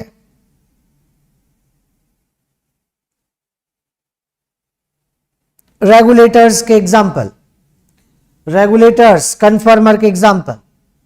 रेगुलेटर्स के एग्जाम्पल में यहां पर आप सब बच्चे ध्यान रखेंगे कि बर्ड्स और मैमल्स तो आते ही हैं, very few lower vertebrate and invertebrate भी यहां पर आ रहे हैं, जो ऑस्मो रेगुलेशन जानते हैं बेटा। थर्मो रेगुलेशन, ऑस्मो रेगुलेशन करने वाले रेगुलेटर्स हैं, और इसमें जो ऑस्मो रेगुलेशन जानते हैं वो भी रेगुलेटर्स ही कहलाते हैं। कन्फर्मर के अंदर 99% एनिमल जो बाकी के बच गए, क्योंकि 1% एनिमल ही हैं जो रेगुलेटर हैं, बाकी के 99% यहां पर कन्फर्मर होंगे, और 100% प्लांट्स आर कन्फर्मर। यहीं पर एक लाइन लिखी है, जल्दी से आप बच्चे मुझे बताइएगा कि ये लाइन किसके लिए लिखी गई है। मैं रीड करता हूं। Some species have evolved the ability to regulate but only over a limited range of environmental condition beyond which they simply conform। एक लिमिटेड रेंज तक ही वो यहां पर अपने आप को रेगुलेट कर पाते हैं, उसके बाद में कन्फर्मर बन जाते हैं। तो ये लाइन किसके लिए लिखी गई है, जल्दी मुझे आंसर कीजिए। आप सब बच्चों के आंसर मिलने चाहिए। बिल्कुल ठीक बात, पार्शियल रेगुलेटर्स के लिए लिखी गई लाइन है। बिल्कुल ठीक बात। एनसीईआरटी में यहां पर आप सब बच्चे मेंशन कर लीजिए अपने अपने एनसीईआरटी में, पार्शियल रेगुलेटर के लिए। गजब, बहुत अच्छी बात। यहां पर एक बच्चा पूछ रहा है कि होम्योस्टेसिस क्या होता है। होम्योस्टेसिस बच्चे, होम्योस्टेसिस मतलब इंटरनल एनवायरनमेंट को कांस्टेंट रखना, ये होम्योस्टेसिस है। सराउंडिंग में चेंज आ रहे हैं लेकिन अपने अंदर कॉन्स्टेंसी मेंटेन करना होम्योस्टेसिस कहलाता है बेटा। यहां पर रेगुलेटर इस तरह की होम्योस्टेसिस को मेंटेन कर पाते हैं, लेकिन कन्फर्मर पूरी तरह से नहीं कर पाते। बाहर के एनवायरनमेंट के साथ उनके अंदर चेंजेस आते रहते हैं। बेटा आप लोगों ने यहीं पर टर्म सुनी है यूरीथर्मल और होम्योथर्मल। आपके लिए यूरीथर्मल होम्योथर्मल एक ही जैसा है, लेकिन याद रखो बेटा दोनों टर्म का मीनिंग अलग अलग है। यूरीथर्मल वो है जो टेम्परेचर की वाइड रेंज को झेलना जानता है, और होम्योथर्मल वो है जो कि कांस्टेंट इंटरनल एनवायरनमेंट को कांस्टेंट रखना जानता है। बच्चों याद रखिएगा, प्लांट यूरीथर्मल हो सकता है, लेकिन दुनिया में एक भी प्लांट ऐसा नहीं है जो कि होम्योथर्मल हो ही नहीं सकता। लेकिन हाँ, कुछ प्लांट यूरीथर्मल की तरह बिहेव कर सकते हैं, जैसे रोज एक एग्जाम्पल है प्लांट में जो यूरीथर्मल प्लांट का एग्जाम्पल हो सकता है। आगे बढ़ते हैं और इसके अंदर हमिंग बर्ड, बिल्कुल ठीक बात। यहां पर हमिंग बर्ड और श्र्यू आपको दिया गया है। एक बच्चे ने चैट बॉक्स में लिखा है हमिंग बर्ड और श्र्यू रेगुलेटर्स है। कन्फर्मर में तो इस बात के लिए लिखा गया है कि उनका बॉडी साइज छोटा है, और जब बॉडी साइज छोटा है तो कोल्ड एरिया में रहना उनके लिए एनर्जेटिकली एक्सपेंसिव पड़ता है। उनको कोल्ड एरिया में रहना भारी पड़ता है क्योंकि उनका बॉडी साइज छोटा होता है बेटा। और आप जानते हैं कि जिनका बॉडी साइज छोटा होता है उनका वॉल्यूम के कंपैरिजन में सरफेस एरिया ज्यादा होता है, और जब वॉल्यूम के कंपैरिजन में सरफेस एरिया ज्यादा होगा तो फिर हीट लॉस ज्यादा होगा, तो उनको वहां पर कोल्ड एरिया में रहना एनर्जेटिकली एक्सपेंसिव पड़ता है, ज्यादा एनर्जी खर्चा करना पड़ता है। ठीक बात है। उसके बाद में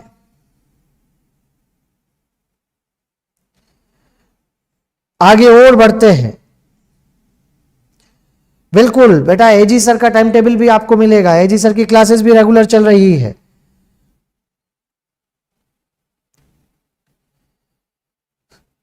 सब लोग लगे हुए हैं कि आपका सिर्फ सिलेक्शन नहीं होना चाहिए, आपको एक अच्छे से अच्छा कॉलेज मिलना चाहिए। इसके लिए हम लगातार एफर्ट कर रहे हैं बेटा। अरे सिलेक्शन तो हो ही जाएगा, लेकिन रैंक की सोचिए, अच्छे कॉलेज की सोचिए, उस पे काम कर रहे हैं हम अब। और उसके लिए आपका हर एक छोटे से छोटा कंसेप्ट क्लियर होना जरूरी है। उसके बाद में यहां पर माइग्रेशन और सस्पेंशन आ रहा है। इसके एग्जाम्पल्स आप जरूर पढ़ लेंगे आपके एनसीईआरटी से एक बार, जरूर आपको सब बच्चों को ध्यान होना चाहिए। नेक्स्ट, उसके बाद में आगे बढ़ेंगे और अडेप्टेशन के एग्जाम्पल भी यहां पर है, जो रीड करना ही है आपको, एनसीईआरटी से पढ़ना ही है। और अब यहां कुछ क्वेश्चन पता 2-2-6 पे हम आ चुके हैं और आपके एनसीईआरटी आपसे कुछ क्वेश्चन पूछ रही है, उनके बारे में हम आपसे बात करते हैं। यहां पर आपके एनसीईआरटी आपसे क्वेश्चन पूछ रही है। जैसे पहला क्वेश्चन आपको यहां पर यह पूछा जा रहा है कि जो नीचे हाइड्रोथर्मल वेंट्स के पास में जो आर्की बैक्टीरिया रह रहा है, वो इतना भयंकर टेम्परेचर कैसे झेल पा रहा है, more than 100 degree centigrade temperature, ऐसा क्या है उसके पास? तुरंत आंसर कीजिए, तुरंत आंसर कीजिए मुझे, ऐसा क्या है उसके पास, आर्की बैक्टीरिया के पास, कि वो इतना भयंकर टेम्परेचर झेल पा रहा है? बहुत अच्छी बात, उसके पास कॉम्प्लेक्स सेल वॉल है, उसके पास कॉम्प्लेक्स सेल मेम्ब्रेन है, इसलिए वो वहां पर आराम से रह पा रहा है, कॉम्प्लेक्स आउटर कवरिंग। और वहां उसका एनर्जी का सोर्स भी हाइड्रोथर्मल वेंट है, अभी थोड़ी देर पहले मैं लाइट में आपको बता चुका हूं। उसके बाद में बेटा नेक्स्ट क्वेश्चन यहां पर पूछा गया है, आंसर मिलना चाहिए मुझे हर एक बच्चे का, एक्टिव रहना है। यहां पर आपको नेक्स्ट क्वेश्चन पूछा गया है कि many fish thrive in Antarctica water where the temperature always below zero, how do they manage prevent their body fluid from freezing? क्या होता है ऐसा अंटार्कटिका फिश के पास कि वो अपने बॉडी फ्लूइड को फ्रीज होने से बचा लेते हैं? वेरी गुड, सब बच्चों का आंसर मुझे यहां पर मिलना चाहिए।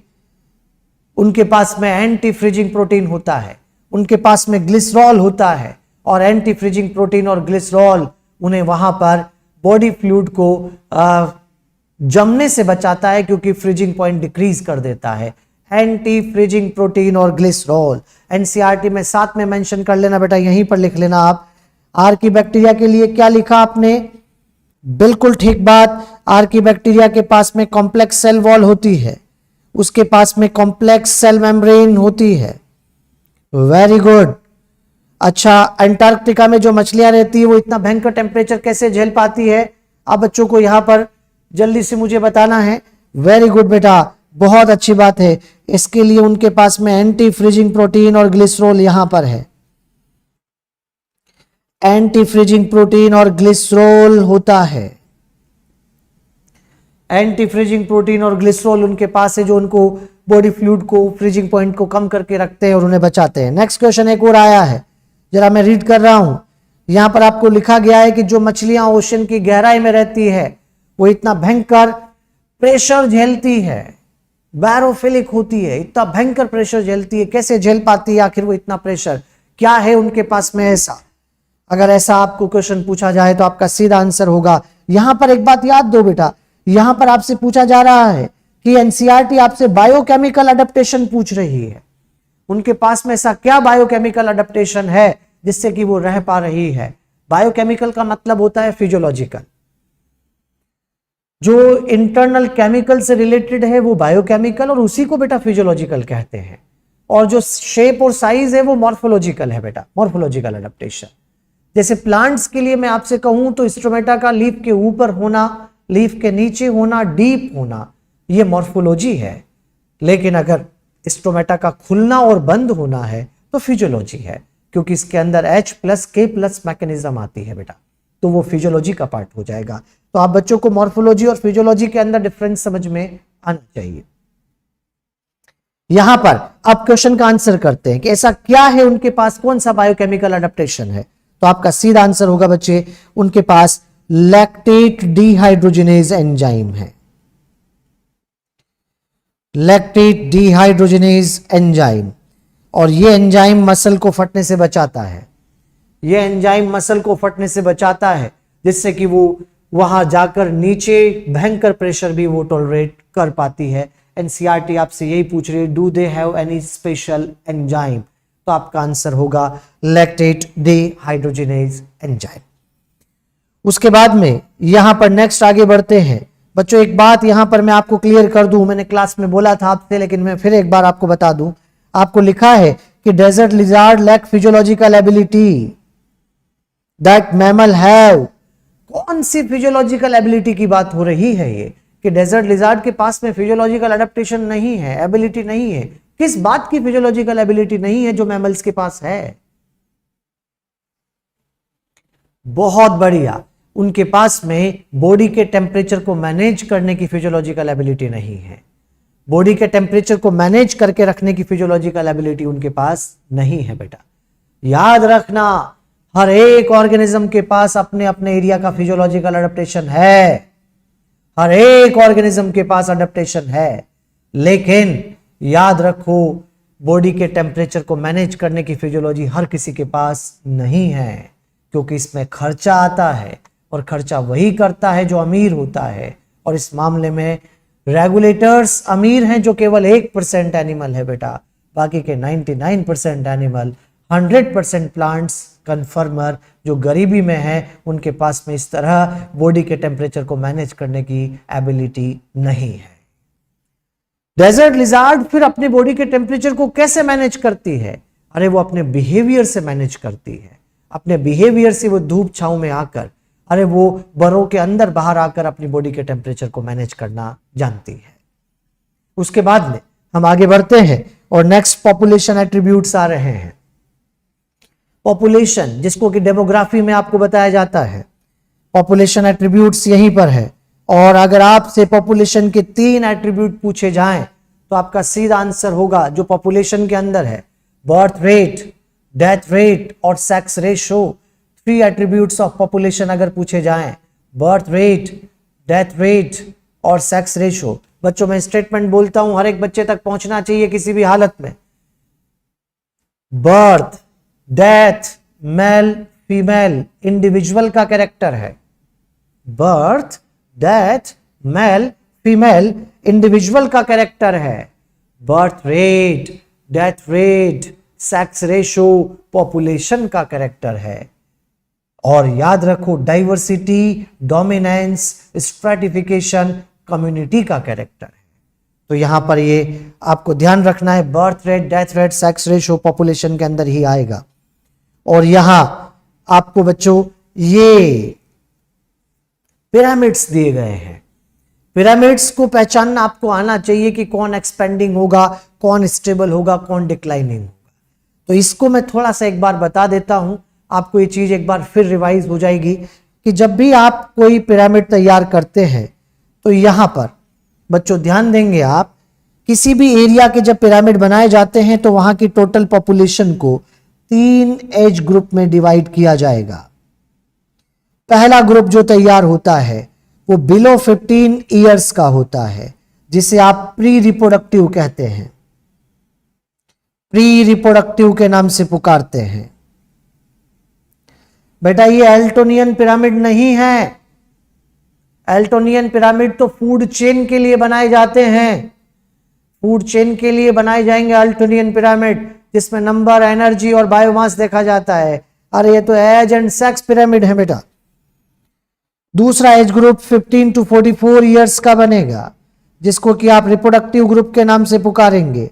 और तीसरा age group more than 45 years का बनेगा, जिसे आप पोस्ट रिप्रोडक्टिव के नाम से पुकारते हैं।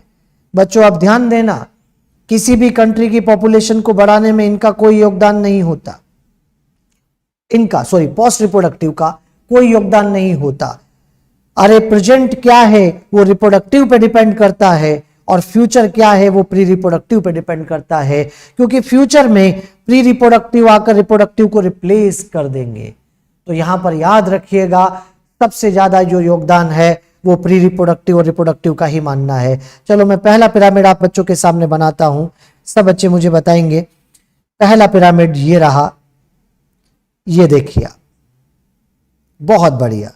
इस पिरामिड के अंदर यहां पर फर्स्ट पिरामिड आप लोगों के सामने आ रहा है, और इस पिरामिड के अंदर यहां मैं वही एज ग्रुप आप लोगों के सामने बना रहा हूं बेटा, और उसके अंदर बिलो 15 ईयर, 15 टू 44 ईयर, ये मोर देन 45 ईयर, ये रहा यहां पर प्री, ये रहा यहां पर रिप्रोडक्टिव, ये रहा यहां पर पोस्ट, ये आपके सामने यहां पर आ रहा है। बच्चों ध्यान देंगे आप यहां। अब इस पिरामिड के अंदर मुझे तुरंत आंसर मिलना चाहिए। पोस्ट रिप्रोडक्टिव का कोई योगदान नहीं है, प्रेजेंट क्या है वो रिप्रोडक्टिव पे, और फ्यूचर क्या है वो प्री रिप्रोडक्टिव पे डिपेंड करेगा। अरे बताओ जल्दी से मुझे यहां पर बताएंगे कि जब प्री रिप्रोडक्टिव रिप्रोडक्टिव को अगर हम देखें तो रिप्रोडक्टिव ये है बेटा, ध्यान दीजिएगा बोर्ड पे, और प्री रिप्रोडक्टिव ये यहां पर है। जब यहां से प्री रिप्रोडक्टिव रिप्रोडक्टिव की जगह पे पहुंचेगा तो ये लाइन बड़ी हो जाएगी। अरे फ्यूचर में इस कंट्री की पॉपुलेशन कम होगी कि ज्यादा? बिल्कुल ठीक बात है, एक्सपेंडिंग, एक्सपेंडिंग जा रहा है, बिल्कुल सही है, पॉपुलेशन बढ़ेगा। नेक्स्ट यहां पर तुरंत मुझे आंसर मिलना चाहिए हर एक बच्चे का। इस पिरामिड में क्या होगा ये बताना है आपको, हर एक बच्चे का आंसर आना चाहिए। यहां बताओ ये पिरामिड किस तरह का होगा?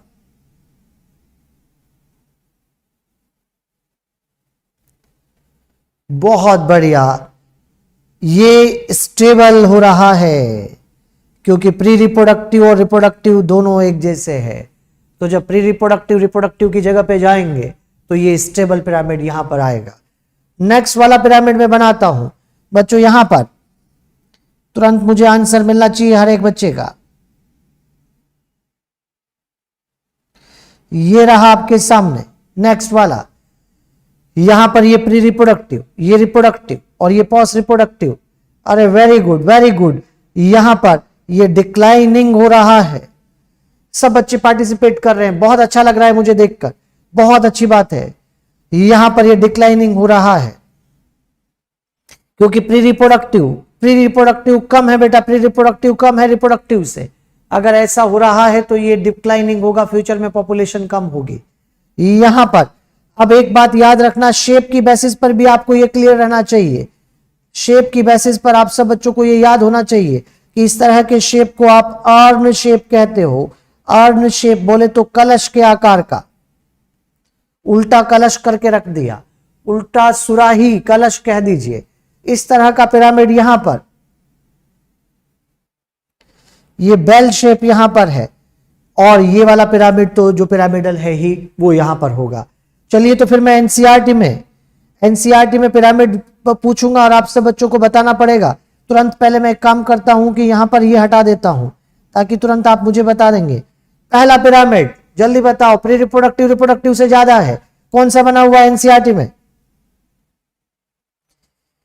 जल्दी से बताइए। वेरी गुड, एक्सपेंडिंग है। दूसरा वाला पिरामिड कौन सा बना है एनसीईआरटी में? स्टेबल है, क्योंकि आप देख पा रहे हैं कि यहां पर प्री रिप्रोडक्टिव और रिप्रोडक्टिव बराबर आ रहे हैं। यहां पर ये प्री रिप्रोडक्टिव ज्यादा है बेटा, इसलिए वो ज्यादा हो रहा है, और यहां पर प्री रिप्रोडक्टिव कम है इसलिए डिक्लाइनिंग हो रहा है। तो सब बच्चों को क्लियर होना चाहिए, एनसीईआरटी के तीनों पिरामिड समझ में आ जाना चाहिए, एग्जाम में देख के तुरंत समझ में आ जाना चाहिए कि किसकी क्या बात हो रही है। तो यहां ये सारे पिरामिड आप लोगों के सामने हैं, एक्सपेंडिंग, स्टेबल और डिक्लाइनिंग। आगे बढ़ते हैं ग्राफ की तरफ, पॉपुलेशन ग्रोथ कर्व की तरफ हम जाएंगे, लेकिन बच्चों उसके पहले ये पैराग्राफ सब बच्चों को आना चाहिए। ये पैराग्राफ ये सब बच्चों को क्लियर होना चाहिए कि ये क्या हो रहा है। पॉपुलेशन डेंसिटी यहां पर क्या है? Population density per unit area organism जो रह रहा है वही पॉपुलेशन डेंसिटी बनाएगा। यहां पर अगर हम नंबर से, बराबर के इंडिविजुअल है तो नंबर से पॉपुलेशन डेंसिटी देखते हैं, लेकिन बहुत छोटा और बड़ा होता है तो फिर बायोमास को वेटेज मिलता है। तो आपको यहां पर यह बात लिखी गई है, बनियन ट्री और पार्थिनियम ग्रास का एग्जांपल देके, साथ के साथ लेबोरेटरी में जब बैक्टीरिया ग्रो कर रहा है तो उस केस में वहां पर आपको बायोमास देखना पड़ेगा, क्योंकि एब्सोल्यूट तो कर ही नहीं सकते, बैक्टीरिया को हम काउंट नहीं कर सकते, बहुत छोटा है, और काउंट करने लग जाते हैं तो बहुत टाइम कंज्यूमिंग हो जाता है। इसलिए बेटा हमें वहां पर उसके बायोमास, 2 पेट्री प्लेट में बैक्टीरिया आपके पास है, 2 पेट्री प्लेट में बैक्टीरिया आपके पास है, पेट्री प्लेट 1, पेट्री प्लेट 2, और अब आपके पास बैक्टीरिया की डेंसिटी पता करनी है तो इधर का और इधर का बायोमास बराबर निकाल लीजिए। जिसका भी बायोमास थोड़ा भी ज्यादा आएगा वही ज्यादा डेंस माना जाएगा, क्योंकि हम एब्सोल्यूट तो कर ही नहीं सकते, तो आपको बायोमास के अकॉर्डिंग करना पड़ेगा। उसके बाद में यहां पर आप लोगों को टाइगर सेंसस के बारे में भी लिखा गया है बेटा। टाइगर सेंसस 2 चीजों से हो रही है, पग मार्क और फीकल पैलेट। इनको देखकर, वैसे ये पुराने तरीके हैं लेकिन एनसीईआरटी लिख रही है तो आपको याद होना चाहिए। आगे बढ़ेंगे, यहां पर एनसीईआरटी ने हमसे कहा है कि birth rate minus death rate करके हम पॉपुलेशन ग्रोथ तो निकाल लेते हैं, लेकिन उनका क्या होगा जो कहीं बाहर से हमारे पास आए हैं, जो यहाँ की बर्थ नहीं है लेकिन पॉपुलेशन बढ़ा रहे हैं, उनको इमिग्रेशन कहते हैं। जो यहाँ की डेथ नहीं है लेकिन पॉपुलेशन कम कर रहे हैं, माइग्रेशन कहते हैं। तो इनको भी काउंट करना पड़ेगा, और अगर इनको काउंट करेंगे तो यहाँ पर बच्चों ध्यान देंगे कि नेटेलिटी होगा तो पॉजिटिव, मोर्टेलिटी होगा तो नेगेटिव, इमिग्रेशन होगा तो पॉजिटिव, और यहाँ पर अगर एमिग्रेशन होगा तो नेगेटिव। और अब आपके पास में सच में पॉपुलेशन ग्रोथ आ रही है, और सच में पॉपुलेशन ग्रोथ क्या आएगी मैं यहां पर लिख देता हूं आप बच्चों के सामने। पॉपुलेशन ग्रोथ पीजी यहां पर आप कहेंगे, और वो है n प्लस आई माइनस एम प्लस ई। बच्चों n क्या है? पॉपुलेशन बर्थ रेट नेटिलिटी, यहां पर m मोर्टेलिटी। थोड़ा और अच्छे से लिख देते हैं, बर्थ को b प्लस आई माइनस डी प्लस ई, ये मैंने यहां पर लिख दिया है।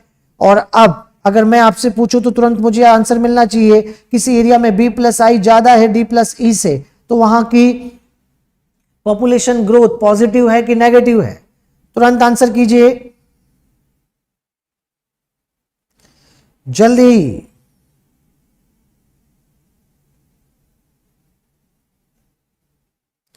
वेरी गुड, यहां पर आप पॉजिटिव ग्रोथ देख पाएंगे। b प्लस आई अगर d प्लस ई से कम है तो यहां पर बेटा नेगेटिव ग्रोथ आ रही है, और b प्लस आई और d प्लस ई इक्वल है तो यहां पर आपके पास जीरो ग्रोथ आ रही है। तो ये आपको नीट में क्वेश्चन पूछा जा चुका है, नीट 13 में क्वेश्चन आ चुका है जहां आंसर जीरो ही गया था। इसलिए बच्चों आपको ये थोड़ा ध्यान रखना है, b प्लस आई d प्लस ई से ज्यादा होगा तो उस केस में पॉजिटिव ग्रोथ, b प्लस आई अगर d प्लस ई से कम हो रहा है तो उसको नेगेटिव ग्रोथ, और अगर b प्लस आई d प्लस ई के बराबर है तो जीरो ग्रोथ यहां पर होगा। आगे बढ़ेंगे, और अब ग्राफ यहां पर दिए गए हैं। इक्वेशन सब बच्चों को याद होनी चाहिए। यहां पर dn by d t equal to r n, ये तो आपके पास exponential curve J shape curve का इक्वेशन होगा, और dn by d t equal to r n k minus n by k, ये आपके पास में यहां एस शेप कर्व के लिए इक्वेशन होगा। तो यहां पर आप सब बच्चे इक्वेशन और ग्राफ याद रखेंगे। बेटा ग्राफ 2 तरह के बनते हैं, जब रिसोर्सेज अनलिमिटेड होते हैं और जब रिसोर्सेज लिमिटेड होते हैं। जब रिसोर्स अनलिमिटेड है तो बनने वाले कर्व जे शेप होते हैं, लेकिन याद रखना बेटा हमारी अर्थ पे एक भी पॉपुलेशन ऐसी नहीं है जिसके लिए हमेशा के लिए रिसोर्स अनलिमिटेड हो जाए, हो ही नहीं सकता। याद रखो रिसोर्स यहां पर अगर किसी के लिए अनलिमिटेड हो रहे हैं तो पर्टिकुलर टाइम के लिए हो रहे हैं, यह आपको ध्यान रखना है।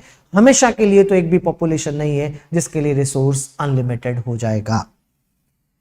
हाँ, जिस लिमिटेड रिसोर्स का होना प्रैक्टिकल बात है तो वो एस शेप कर्व आपको यहां पर मिल रहा है। बहुत अच्छी बात, बिल्कुल बेटा कैरिंग कैपेसिटी है। यहां पर एक बात क्लियर कर देता हूं मैं आप लोगों को, ये दोनों ग्राफ एनसीईआरटी ने एक में ही प्लॉट कर दिया, लेकिन सच में दोनों ग्राफ अलग अलग है। ऐसा इसलिए मैंने बोला क्योंकि जब बच्चों को ये यहां से ऊपर बढ़ता हुआ दिखता है तो के ऊपर जाता हुआ दिखता है। बच्चे कहते हैं कि सर ये के ऊपर कैसे चला गया, के तो मैक्सिमम कैरिंग कैपेसिटी है। तो यहां पर बच्चों याद रखो ये ग्राफ अलग अलग है, एनसीईआरटी एक में बना रही है। तो आपको जब जे शेप का सोचो तो उसको जे शेप का ही सोचना है, जब आप यहां पर एस शेप सोचो तो उसके लिए आपको के देखना है। जब आप एस शेप कर्व को देखते हैं तो उसके लिए के यहां पर आएगा, ये ध्यान रखना है। और अब आगे बढ़ते हैं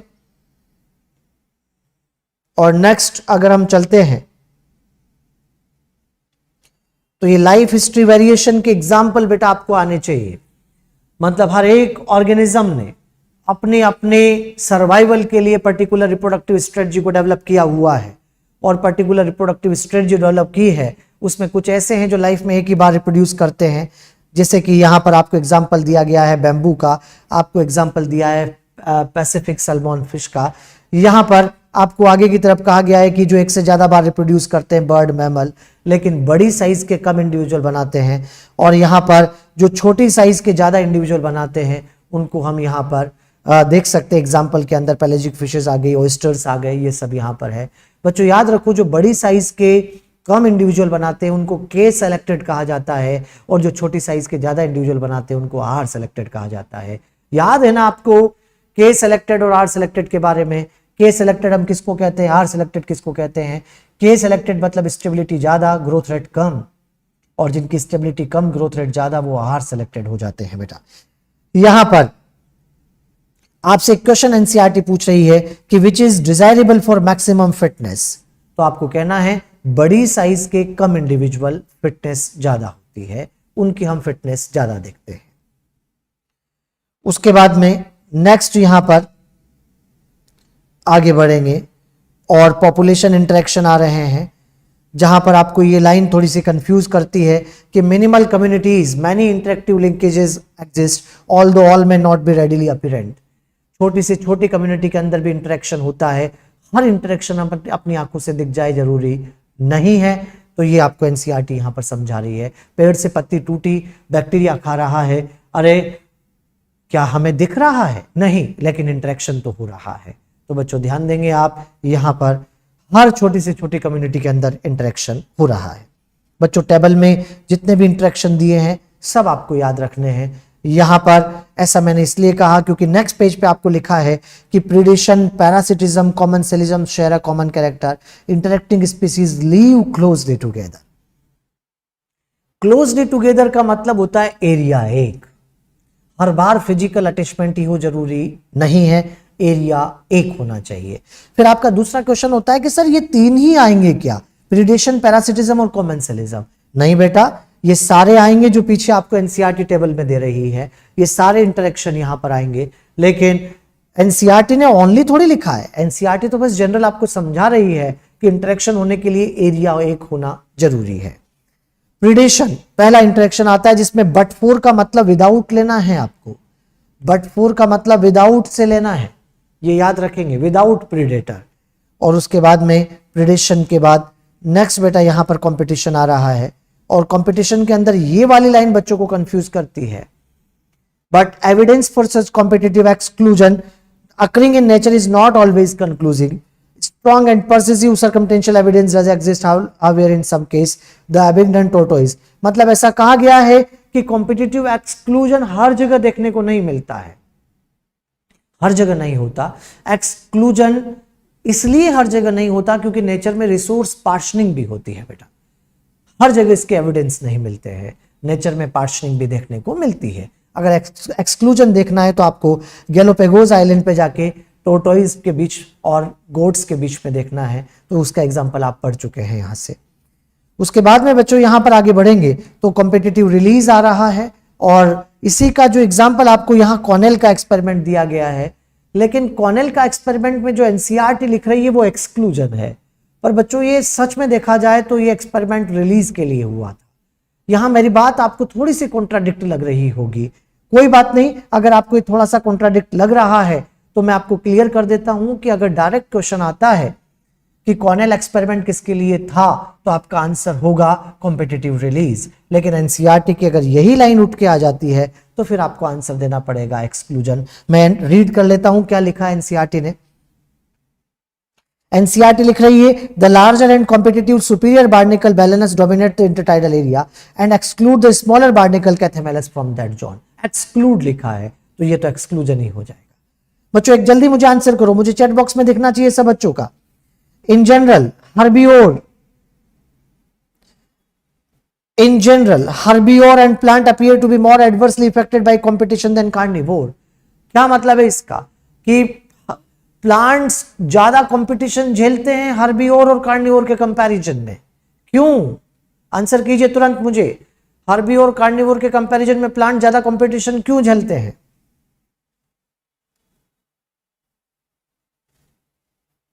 बहुत बढ़िया, नंबर ज्यादा है, और जब नंबर ज्यादा है तो फिर रिसोर्स को लेकर होने वाला कंपटीशन वहां सबसे ज्यादा होगा। उसके बाद हर्बियोर का नंबर कम है तो फिर वहां, और उसके बाद में बेटा फिर कार्निवोर के पास में होगा। इसलिए सबसे ज्यादा कंपटीशन तो प्लांट्स ही झेलेंगे, उसके बाद में हर्बियोर और उसके बाद कार्निवोर। तो फूड चेन में जब हम प्रोड्यूसर से कार्निवोर की तरफ जाते हैं तो इंटेंसिटी ऑफ कंपटीशन कम होती चली जाती है। उसके बाद में यहां पर आपको रिसोर्स पार्शनिंग और पैरासिटिज्म दिया गया है। पैरासिटिज्म में बेटा यहां पर आपको बहुत सिंपल सी बात है। पैरासिटिज्म के बीच में आपको यहां लिखा है लॉजिंग एंड मील। बेटा लॉजिंग का मतलब रहना होता है, मील का मतलब खाना होता है। पैरासाइट अपने होस्ट पे लॉजिंग और मील के लिए गया हुआ है। उसके बाद में आगे की तरफ हम चलेंगे। बच्चों यहां कुछ बच्चे आंसर कर रहे हैं कि प्लांट भाग नहीं सकते इसलिए वहां पर कंपटीशन ज्यादा होगा। नहीं नहीं नहीं बेटा, ये गलत है। भाग नहीं सकते उससे तो प्रेडेशन ज्यादा झेलते हैं। बच्चों भाग नहीं सकते ये नहीं कहना, आपको ये कहना उनके नंबर सबसे ज्यादा हैं इसलिए उनके अंदर कंपटीशन सबसे ज्यादा है। भाग नहीं सकते तो उससे तो प्रेडेशन की बात कहेंगे बेटा। थोड़ा कंसेप्ट ठीक करेंगे आप।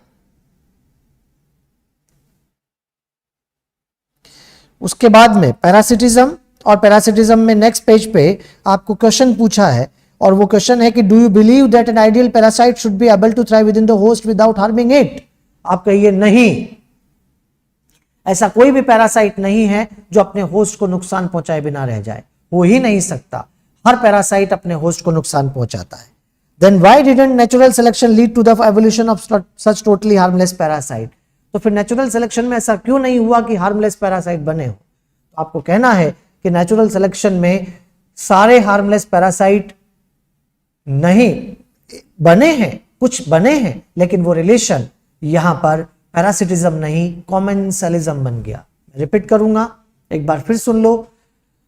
पहला क्वेश्चन का आंसर नो करना है कि ऐसा कोई भी आइडियल पैरासाइट नहीं है जो अपने होस्ट को नुकसान पहुंचाए बिना रह जाए, हो ही नहीं सकता। दूसरा क्वेश्चन, ऐसा क्यों नहीं हुआ कि हार्मलेस पैरासाइट बने हैं लेकिन वो रिलेशन पैरासिटिज्म नहीं कॉमेंसलिज्म।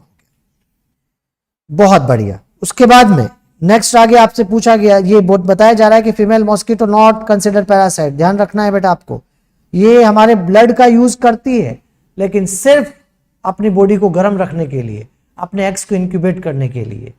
इसका ओरिजिनल न्यूट्रिशन तो प्लांट सेप होता है, ये तो वहां फीड करती है। मॉस्किटो का एक्चुअल न्यूट्रिशन प्लांट सेप है बेटा।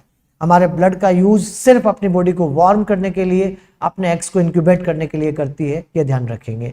इसलिए ये ना शेल्टर लेती ना फूड लेती, तो ट्रू पैरासाइट नहीं, या फिर कहो पैरासाइट ही नहीं है। उसके बाद में आगे की तरफ कॉमेंसलिज्म आ रहा है, और यहां इसके एग्जाम्पल बहुत सिंपल, आप सब बच्चों को क्लियर रहेंगे, कोई चक्कर वाली बात नहीं है बेटा। एनसीईआरटी यहां डायग्राम और जो यहां लिख रही है उसके अंदर फिग फ्रूट लिख रही है। वैसे तो ये तो यहां पर फिग इन्फ्लोरेसेंस होना चाहिए, लेकिन फ्रूट लिखा है एनसीईआरटी ने। कोई बात नहीं, आप भी फ्रूट ही ध्यान रखिएगा। वैसे तो अंडे देने के लिए इन्फ्लोरेसेंस में जाता है, लेकिन फ्रूट लिखा है तो आपको ये क्लियर होगा। जिन बच्चों ने एनसीईआरटी पढ़ी है वो मेरे शब्दों को समझ रहे होंगे, तुरंत उनको बात समझ में आ रही होगी। उसके बाद में ऑर्किड एंड बी, ये वाला एग्जाम्पल, फिग एंड वास्प वाला एग्जाम्पल, ये जरूर यहां से लाइकेन, माइकोराइजा, ये सब म्यूचुअलिज्म के अंदर आपको पढ़ने हैं।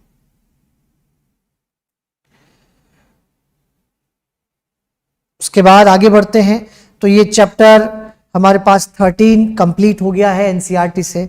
और बच्चों एक क्वेश्चन यहां पर जो मैंने क्लास में भी सॉल्व करवाया है वो आपको यहां ध्यान है कि एक पॉपुलेशन हर 3 साल में डबल हो जाती है, तो उसका हर 3 साल में अगर डबल हो रही है तो उसका यहां पर आर फाइंड आउट करके बताइए। ये रहा क्वेश्चन 5 जो आपसे यहां पर पूछा गया है। मैं एक बार फिर इसको सॉल्व करके बता देता हूं। वैसे तो आप बच्चों को ये याद है ही, लेकिन फिर भी एक बार मैं सॉल्व कर देता हूं। और यहां पर आंसर देंगे आप, आर कितना होगा,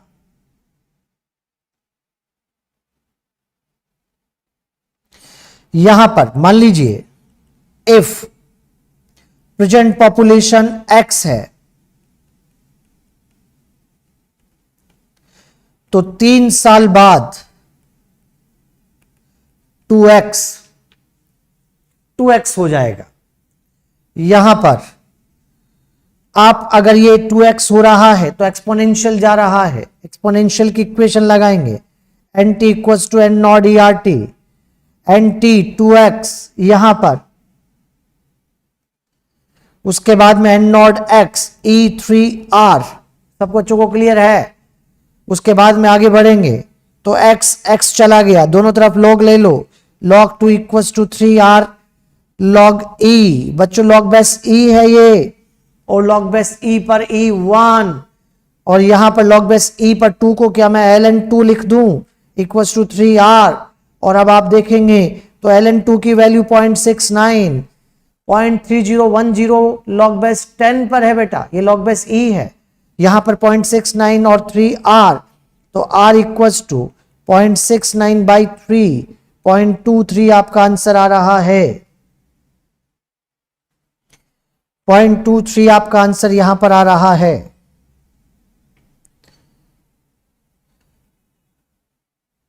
ठीक, उसके बाद में नेक्स्ट आगे बढ़ते हैं और चैप्टर 14 पे हम चलते हैं।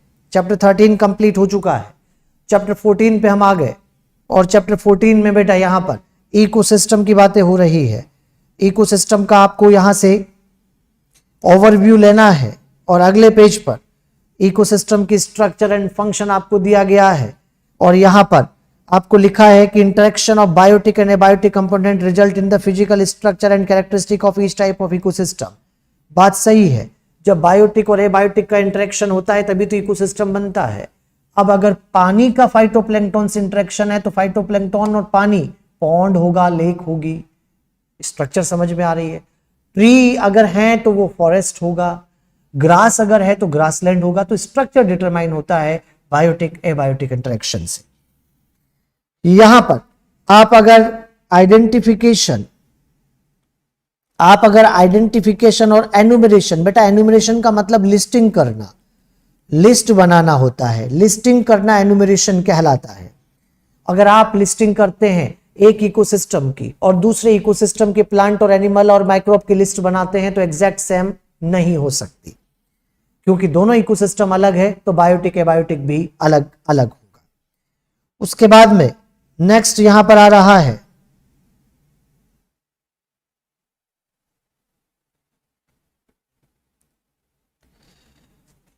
यहां प्रोडक्टिविटी में एक बार मैं आपको जीपीपी, एनपीपी, एनसीपी, जीएसपी ये समझा देता हूं, एक बार जल्दी से ब्रीफ कर देता हूं ताकि प्रोडक्टिविटी में अगर किसी को कोई डाउट हो तो वो क्लियर हो जाना चाहिए अभी अभी। प्रोडक्टिविटी में सबसे पहले बेटा यहां पर ध्यान देंगे, ये रहे यूनिट एरिया के प्रोड्यूसर। यूनिट एरिया के प्रोड्यूसर पे लाइट आ रही है, और जो टोटल सनलाइट अर्थ सरफेस की तरफ आती है वो पूरी अर्थ सरफेस पे नहीं पहुंच पाती, 1/4 बीच में एब्जॉर्ब हो जाता है, 1/4 रिफ्लेक्ट हो जाता है। अराउंड हाफ ही है जो हमारी अर्थ सरफेस पे पहुंच पाता है। यहां पर याद रखेंगे जो हमारी अर्थ सरफेस पे आ रहा है वो ISR कहलाता है। ISR मतलब इंसिडेंट सोलर रेडिएशन। इसको यूज करके प्लांट ने जितना टोटल बनाया वो यहां की जीपीपी होगा, ग्रोस प्राइमरी प्रोडक्टिविटी। बेटा याद रखो, प्राइमरी प्रोडक्टिविटी प्रोड्यूसर लेवल पे होती है, सेकेंडरी प्रोडक्टिविटी कंज्यूमर लेवल पे होती है। प्राइमरी प्रोडक्टिविटी प्रोड्यूसर लेवल पे है, सेकेंडरी प्रोडक्टिविटी कंज्यूमर लेवल पे होती है। यहां जितना टोटल पहली बार बना दिया वो ग्रोस है। अगर आपसे कोई पूछता है क्या है ग्रोस प्राइमरी प्रोडक्टिविटी, तो यूनिट टाइम यूनिट एरिया का टोटल फोटोसिंथेसिस है GPP. Unit time unit area का टोटल ऑर्गेनिक फूड फॉर्मेशन है GPP. Unit time unit area का total total total energy fixation है जीपीपी। यहां पर आपके पास जीपीपी टोटल है। अब बच्चे इसमें से जब रेस्पिरेटरी लॉस हो जाता है तो आफ्टर रेस्पिरेटरी लॉस जो जीपीपी में से बचता है वो एनपीपी कहलाता है। आफ्टर रेस्पिरेटरी लॉस जो बचता है वो एनपीपी कहलाता है। और यहां पर एनपीपी नेट प्राइमरी प्रोडक्टिविटी ही है जिससे नया बायोमास बनता है। मतलब कि जो कंज्यूमर के पास खाने के लिए उपलब्ध हो रहा है, कंज्यूमर एनपीपी को खाता है, एनपीपी को। तो याद रखो, आपसे कहा जाए कि एनपीपी क्या है तो जीपीपी माइनस आर एनपीपी होता है। और यहां GPP equals to NPP plus R यहां पर आपको कर देना है। और जब कोई भी T2 इसको खाएगा, T2 आ गया है बेटा, और जब T2 आएगा और इसे खाएगा तो यहां पर एनपीपी से जितना वो यहां पर खा के गया है वो उसका पहली बार ग्रोस जीएसपी कहलाता है।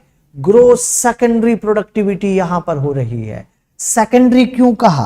क्योंकि आप कंज्यूमर लेवल पे आ चुके हो। अरे यहां पर आप जब प्रोड्यूसर लेवल पे होते हो तो उसे यहां पर बेटा प्राइमरी प्रोडक्टिविटी कहते हैं और कंज्यूमर लेवल पे सेकेंडरी है। बताइए यहां पर जीपीपी खाया जाता है कि एनपीपी? तो आंसर एनपीपी होता है जो हेटेरोट्रॉफ के कंजप्शन के लिए अवेलेबल है। आफ्टर रेस्पिरेटरी लॉस जो बचता है वो एनपीपी होता है। अब बच्चों यहां पर एनपीपी में से जीएसपी चला गया है तो इसके बाद फाइनल जो बचेगा वो यहां प्लांट के पास जो बच गया आफ्टर हेटेरोट्रॉफिक कंजप्शन उसको आप एनसीपी के नाम से पुकारते हो। मैंने बहुत सीधा सिंपल वे में इसको समझा दिया है। तो जल्दी मुझे बताओ, प्लांट के पास में पहली बार जो टोटल आता है वो क्या होता है? GPP. After respiratory metabolic loss क्या बचता है? एनपीपी। प्लांट अपना नया बायोमास किससे बनाता है? एनपीपी। हेटेरोट्रॉफ के खाने के बाद में जो बचता है वो एनसीपी है और हेटेरोट्रॉफ के पास जो पहली बार पहुंचा वो जीएसपी है। तो बेटा यहां पर आप याद रखेंगे कि आपको ये चीजें क्लियर होनी चाहिए सब बच्चों को कि यहां ये जीएसपी जो हेटेरोट्रॉफ के पास पहली बार पहुंचा उसको हम कहेंगे। यहां पर जो एनसीपी है वो हेटेरोट्रॉफ के खाने के बाद जो बचा उसको कहा जाएगा। और बच्चे हेटेरोट्रॉफ भी तो अपना खर्चा करेगा ना, उसने यहां से खर्चा किया रेस्पिरेटरी लॉस, तो जो उसके पास में बचा है उसको आप इसका एनएसपी नेट सेकेंडरी प्रोडक्टिविटी के नाम से पुकारेंगे, ये कहेंगे। तुरंत यहां पर सब बच्चों को एक क्लियर हो जाना चाहिए कि प्रोडक्टिविटी से रिलेटेड क्या बातें यहां पर हो रही है, ये आपको क्लियर होना चाहिए। प्रोडक्टिविटी में टर्मिनोलॉजी समझ में आनी चाहिए कि जीपीपी किसको कहते हैं, एनपीपी किसको कहते हैं, एनसीपी किसको कहते हैं, एनसीपी किसको कहते हैं, जीएसपी किसको कहते हैं, एनएसपी किसको कहते हैं। अगर आपको ये क्लियर है तो प्रोडक्टिविटी का एक भी क्वेश्चन आपका गलत नहीं होगा। कभी क्वेश्चन पूछा जाता है कि रैबिट के पास में पहुंची हुई एनर्जी क्या कहलाती है, तो सेकेंडरी प्रोडक्टिविटी है बेटा वो, क्योंकि मैंने कह दिया प्रोड्यूसर लेवल पे प्राइमरी और कंज्यूमर लेवल पे सेकेंडरी कहना है, ये ध्यान रखना है। उसके बाद में प्रोडक्टिविटी के अंदर आपको यहां पर एनसीईआरटी खुद भी लिख रही है, एनपीपी मतलब net primary productivity is the available biomass for the consumption of heterotroph, और हेटेरोट्रॉफ के अंदर हर्बिवोर और डिकम्पोजर दोनों आ रहा है। Secondary productivity is defined the rate of formation of new organic matter bye consumers. जो कंज्यूमर लेवल पे बनता है उसको सेकेंडरी प्रोडक्टिविटी के नाम से पुकारते हैं। और बच्चों यहां पर ये डेटा यहां पर याद रखना कि प्रोडक्टिविटी को क्या क्या चीजें इफेक्ट करती है। एक्वेटिक एरिया की प्रोडक्टिविटी टेरेस्ट्रियल एरिया से कम होती है। एक्वेटिक एरिया की प्रोडक्टिविटी टेरेस्ट्रियल एरिया से कम है। इसका एक डेटा आपके एनसीईआरटी आपको दे रही है कि हमारा बायोस्फीयर अगर टोटल में कहूं तो बायोस्फीयर में यहां पर अगर टोटल कहा जाए तो 170 बिलियन टन्स टोटल प्रोडक्शन हो रहा है। 170 बिलियन टन्स टोटल प्रोडक्शन हो रहा है। उसमें से ओशन का पार्ट भले ही ज्यादा हो लेकिन वहां की प्रोडक्टिविटी कम है। ओशन का पार्ट भले ही ज्यादा हो लेकिन वहां की प्रोडक्टिविटी कम है बेटा। एनसीईआरटी से ही मैं आपको सीधा बता देता हूं कि ocean out of 170 billion ton, ocean 70% area cover करता है। ये परसेंट लिखा है, प्रोडक्टिविटी तो ये है 55 बिलियन टन। एनसीईआरटी लिख रही है ओशन 70% एरिया कवर करते हैं लेकिन प्रोडक्टिविटी ओनली 55 बिलियन टन यहां पर है। उसके बाद में डीकंपोजिशन पे हम आते हैं बेटा, और डीकंपोजिशन की 3 मेजर स्टेप्स होती है जिसके अंदर फ्रेगमेंटेशन, लीचिंग और कैटाबॉलिज्म आता है। और यहां पर उसके सब पार्ट अगर आप देखते हैं तो आपको यहां पर 2 सब पार्ट में वो डिवाइड किया जाता है, कैटाबॉलिज्म, ह्यूमिफिकेशन और मिनरलाइजेशन में। चलिए एक छोटा सा ओवरव्यू मैं आपको डीकंपोजिशन का भी दे देता हूं ताकि आपकी ये चीजें आपको क्लियर हो जाए। आप सब बच्चे जानते हैं कि पेड़ से पत्तियां टूट गई, ये अनडिकम्पोज मटेरियल है, पेड़ भी टूटा, एनिमल भी मरा, इसको आप अनडिकम्पोज मटेरियल यहां पर कह रहे हो। और जो अनडिकम्पोज मटेरियल है वो लिटर या फिर डिट्राइटस के नाम से पुकारा जाता है। लिटर या फिर डिट्राइटस कहा जाएगा जो अनडिकम्पोज मटेरियल यहां पर है। अब क्वेश्चन आया कि लिटर और डिट्राइटस में क्या फर्क है। अगर इसका सीधा आंसर हम देते हैं तो जो फ्रेशली फॉलन मटेरियल होता है वो लिटर कहलाता है बेटा। फ्रेशली फॉलन मटेरियल को आप लिटर के नाम से पुकारते हैं, लेकिन जब वो ड्राई होकर सारे कचरे में मिल जाता है तो उसको हम डिट्राइटस कहते हैं। जैसे पेड़ से पत्ती टूट के गिर रही है, लिटर फॉल हो रहा है, लेकिन जब वो कचरे में मिक्स हो जाती है तो फिर उसको डिट्राइटस के नाम से पुकारेंगे। यहां पर अब बैक्टीरिया फंगस को मना नहीं है आओ खाओ, लेकिन हम चाहते हैं कि बैक्टीरिया फंगस से पहले उनको बुलाएं जो बड़े पार्टिकल को छोटे टुकड़ों में तोड़ेगा। आप कहेंगे सर आपके बुलाने से थोड़े ना आता है, आएगा तो वही जिसे आना है। बात सही है आपकी, आएगा वही जिसे आना है, लेकिन मैंने कहा ये प्रोसेस हम समझने के लिए पढ़ रहे हैं, तो समझने के लिए अगर पढ़ेंगे तो पहले उसको बुलाएंगे जो बड़े पार्टिकल को छोटे टुकड़ों में तोड़ेगा। जब प्रोसेस कंप्लीट हो जाएगा तो हर एक बच्चा अपने आप ही कह देगा कि आएगा वही जिसे आना है। तो यहां पर बच्चों ध्यान देंगे आप, मैं पहले फ्रेगमेंटेशन करवा रहा हूं और फ्रेगमेंटेशन के लिए यहां पर ऐसे एनिमल्स को बुला रहा हूं जैसे अर्थवर्म, जैसे कि यहां पर आप टर्माइट, चींटियां भी कह रही है आने के लिए, आने दो कोई बात नहीं, ये सब यहां पर आ गए और इसके बड़े बड़े पार्टिकल को छोटे छोटे टुकड़ों में तोड़ दिया।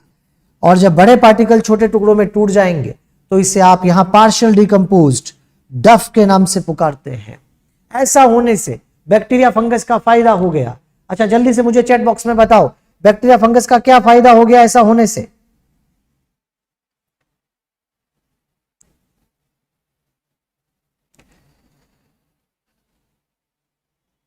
बहुत बढ़िया, बैक्टीरिया फंगस का फायदा ये हो रहा है कि यहां पर जब बैक्टीरिया फंगस आएंगे तो उस केस में सरफेस एरिया बढ़ा हुआ मिलेगा, क्योंकि जब बड़े पार्टिकल छोटे में टूट जाते हैं तो वॉल्यूम के कंपैरिजन में सरफेस एरिया ज्यादा हो जाता है, और जब वॉल्यूम के कंपैरिजन में सरफेस एरिया ज्यादा तो एंजाइम एक्शन भी ज्यादा होगा। तो यहां पर बैक्टीरिया फंगस की एक्टिविटी और अच्छे से हो पाएगी बेटा। और यहां पर बैक्टीरिया और फंजाई बढ़िया एक्टिविटी करेंगे। और सेकंड स्टेप कैटाबॉलिज्म, और कैटाबॉलिज्म होगा तो कॉम्प्लेक्स ऑर्गेनिक मैटर सिंपल में कन्वर्ट हो जाएगा और साथ के साथ इनऑर्गेनिक मिनरल फ्री हो जाएगा। जो सिंपल ऑर्गेनिक मैटर बन रहा है उसको ह्यूमस कहते हैं, और ह्यूमस का बनना ह्यूमिफिकेशन कहलाता है। और इनऑर्गेनिक मिनरल का अलग हो जाना मिनरलाइजेशन के नाम से पुकारा जाएगा। इनऑर्गेनिक मिनरल का अलग हो जाना मिनरलाइजेशन के नाम से पुकारा जाएगा।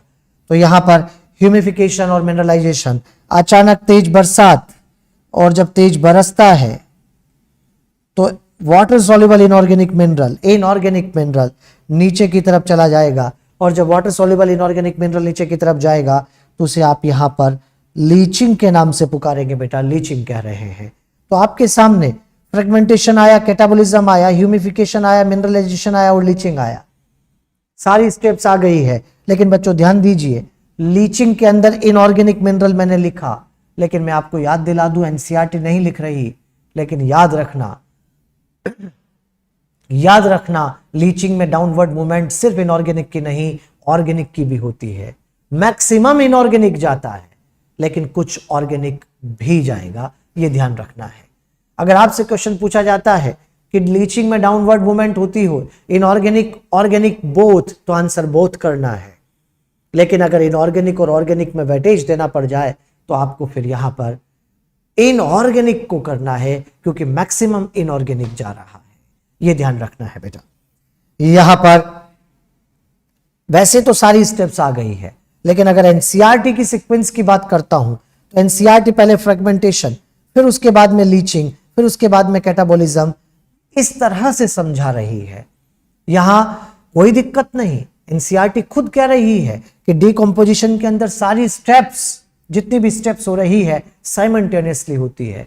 और आप खुद भी तो सोच के देखो, ऐसा थोड़े ना होता है कि आज पहली बार पत्ती टूटी, आज पहली बार पेड़ टूटा, पहली बार पत्ती टूटी, पेड़ टूटा है, अरे अरे अर्थवर्म पहले तू आ जा, बैक्टीरिया उधर उधर उधर रहो, अभी नहीं आना। अच्छा हो गया क्या अर्थवर्म, हटो, बैक्टीरिया अब तुम आओ, अब तुम खाओ। अच्छा हो गया क्या, चलो भाई बरसो, हो गई लीचिंग, चलो भाई सफाई करो, नया आएगा। ऐसे थोड़े ना होता है रे। अरे जिस टाइम पर वहां पर फ्रेगमेंटेशन चल रहा हो उस टाइम पर ह्यूमिफिकेशन भी हो सकता है। अरे जिस टाइम पर फ्रेगमेंटेशन हो रहा हो उस टाइम पर नई पत्ती और भी टूट सकती है। जिस टाइम पर ह्यूमिफिकेशन हो रहा हो उस टाइम पर भी नई पत्ती टूट सकती है। फ्रेगमेंटेशन के बाद लीचिंग भी हो सकती है, क्योंकि पहले का इनऑर्गेनिक मिनरल भी तो वहां पर है। अगर ऐसा है तो कोई भी स्टेप कभी भी हो सकती है। लेकिन फिर भी बच्चों याद रखना, बाय द वे आपको एग्जाम में वेटेज देना पड़े तो एनसीईआरटी सीक्वेंस को वेटेज दीजिएगा बच्चा। और एनसीईआरटी में सबसे पहले फ्रेगमेंटेशन को समझाया है, फिर उसके बाद में लीचिंग को समझाया है। ये नहीं कहा इसके बाद यही होगा, समझाया, लेकिन आपकी सीक्वेंस ऐसी ही बननी चाहिए। और फिर उसके बाद में कैटाबॉलिज्म आ रहा है।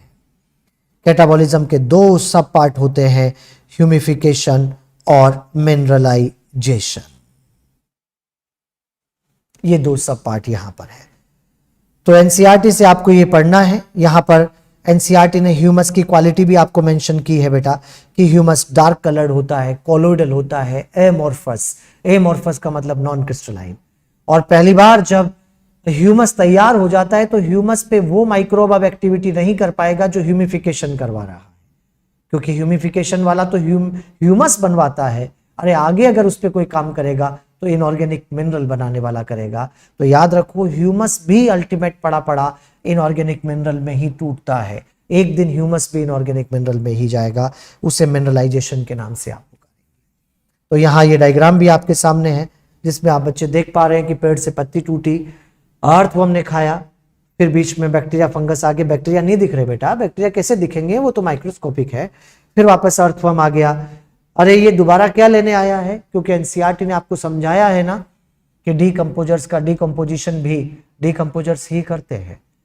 डीकंपोजर्स का डीकंपोजिशन भी डीकंपोजर्स ही करते हैं। का भी ही समझ में आ रहा है सब बच्चों को? का भी ही मतलब जब ये फंगस टूट के गिरेगी तो उसको अर्थवर्म नहीं खाएगा क्या? अगर ऐसा है तो डीकंपोजर्स का डीकंपोजिशन भी डीकंपोजर्स ही करते हैं, ये ध्यान रखेंगे। यहां पर इधर की तरफ ये एरो जा रहा है, कौन आएगा यहां जरा बताएंगे आप मुझे? यहां पर सब बच्चे जीएफसी लिख लेंगे। ये एरो जीएफसी में जा रहा है, ग्रेजिंग फूड चेन, क्योंकि बर्ड आती है उसे अर्थवर्म दिखता है, वो उसको लेकर उड़ जाती है, तो ये जीएफसी में जा रहा है। हीट लॉस होता तो हर स्टेप में होता। बच्चा एक छोटा सा करेक्शन आप यहां पर कर लेंगे।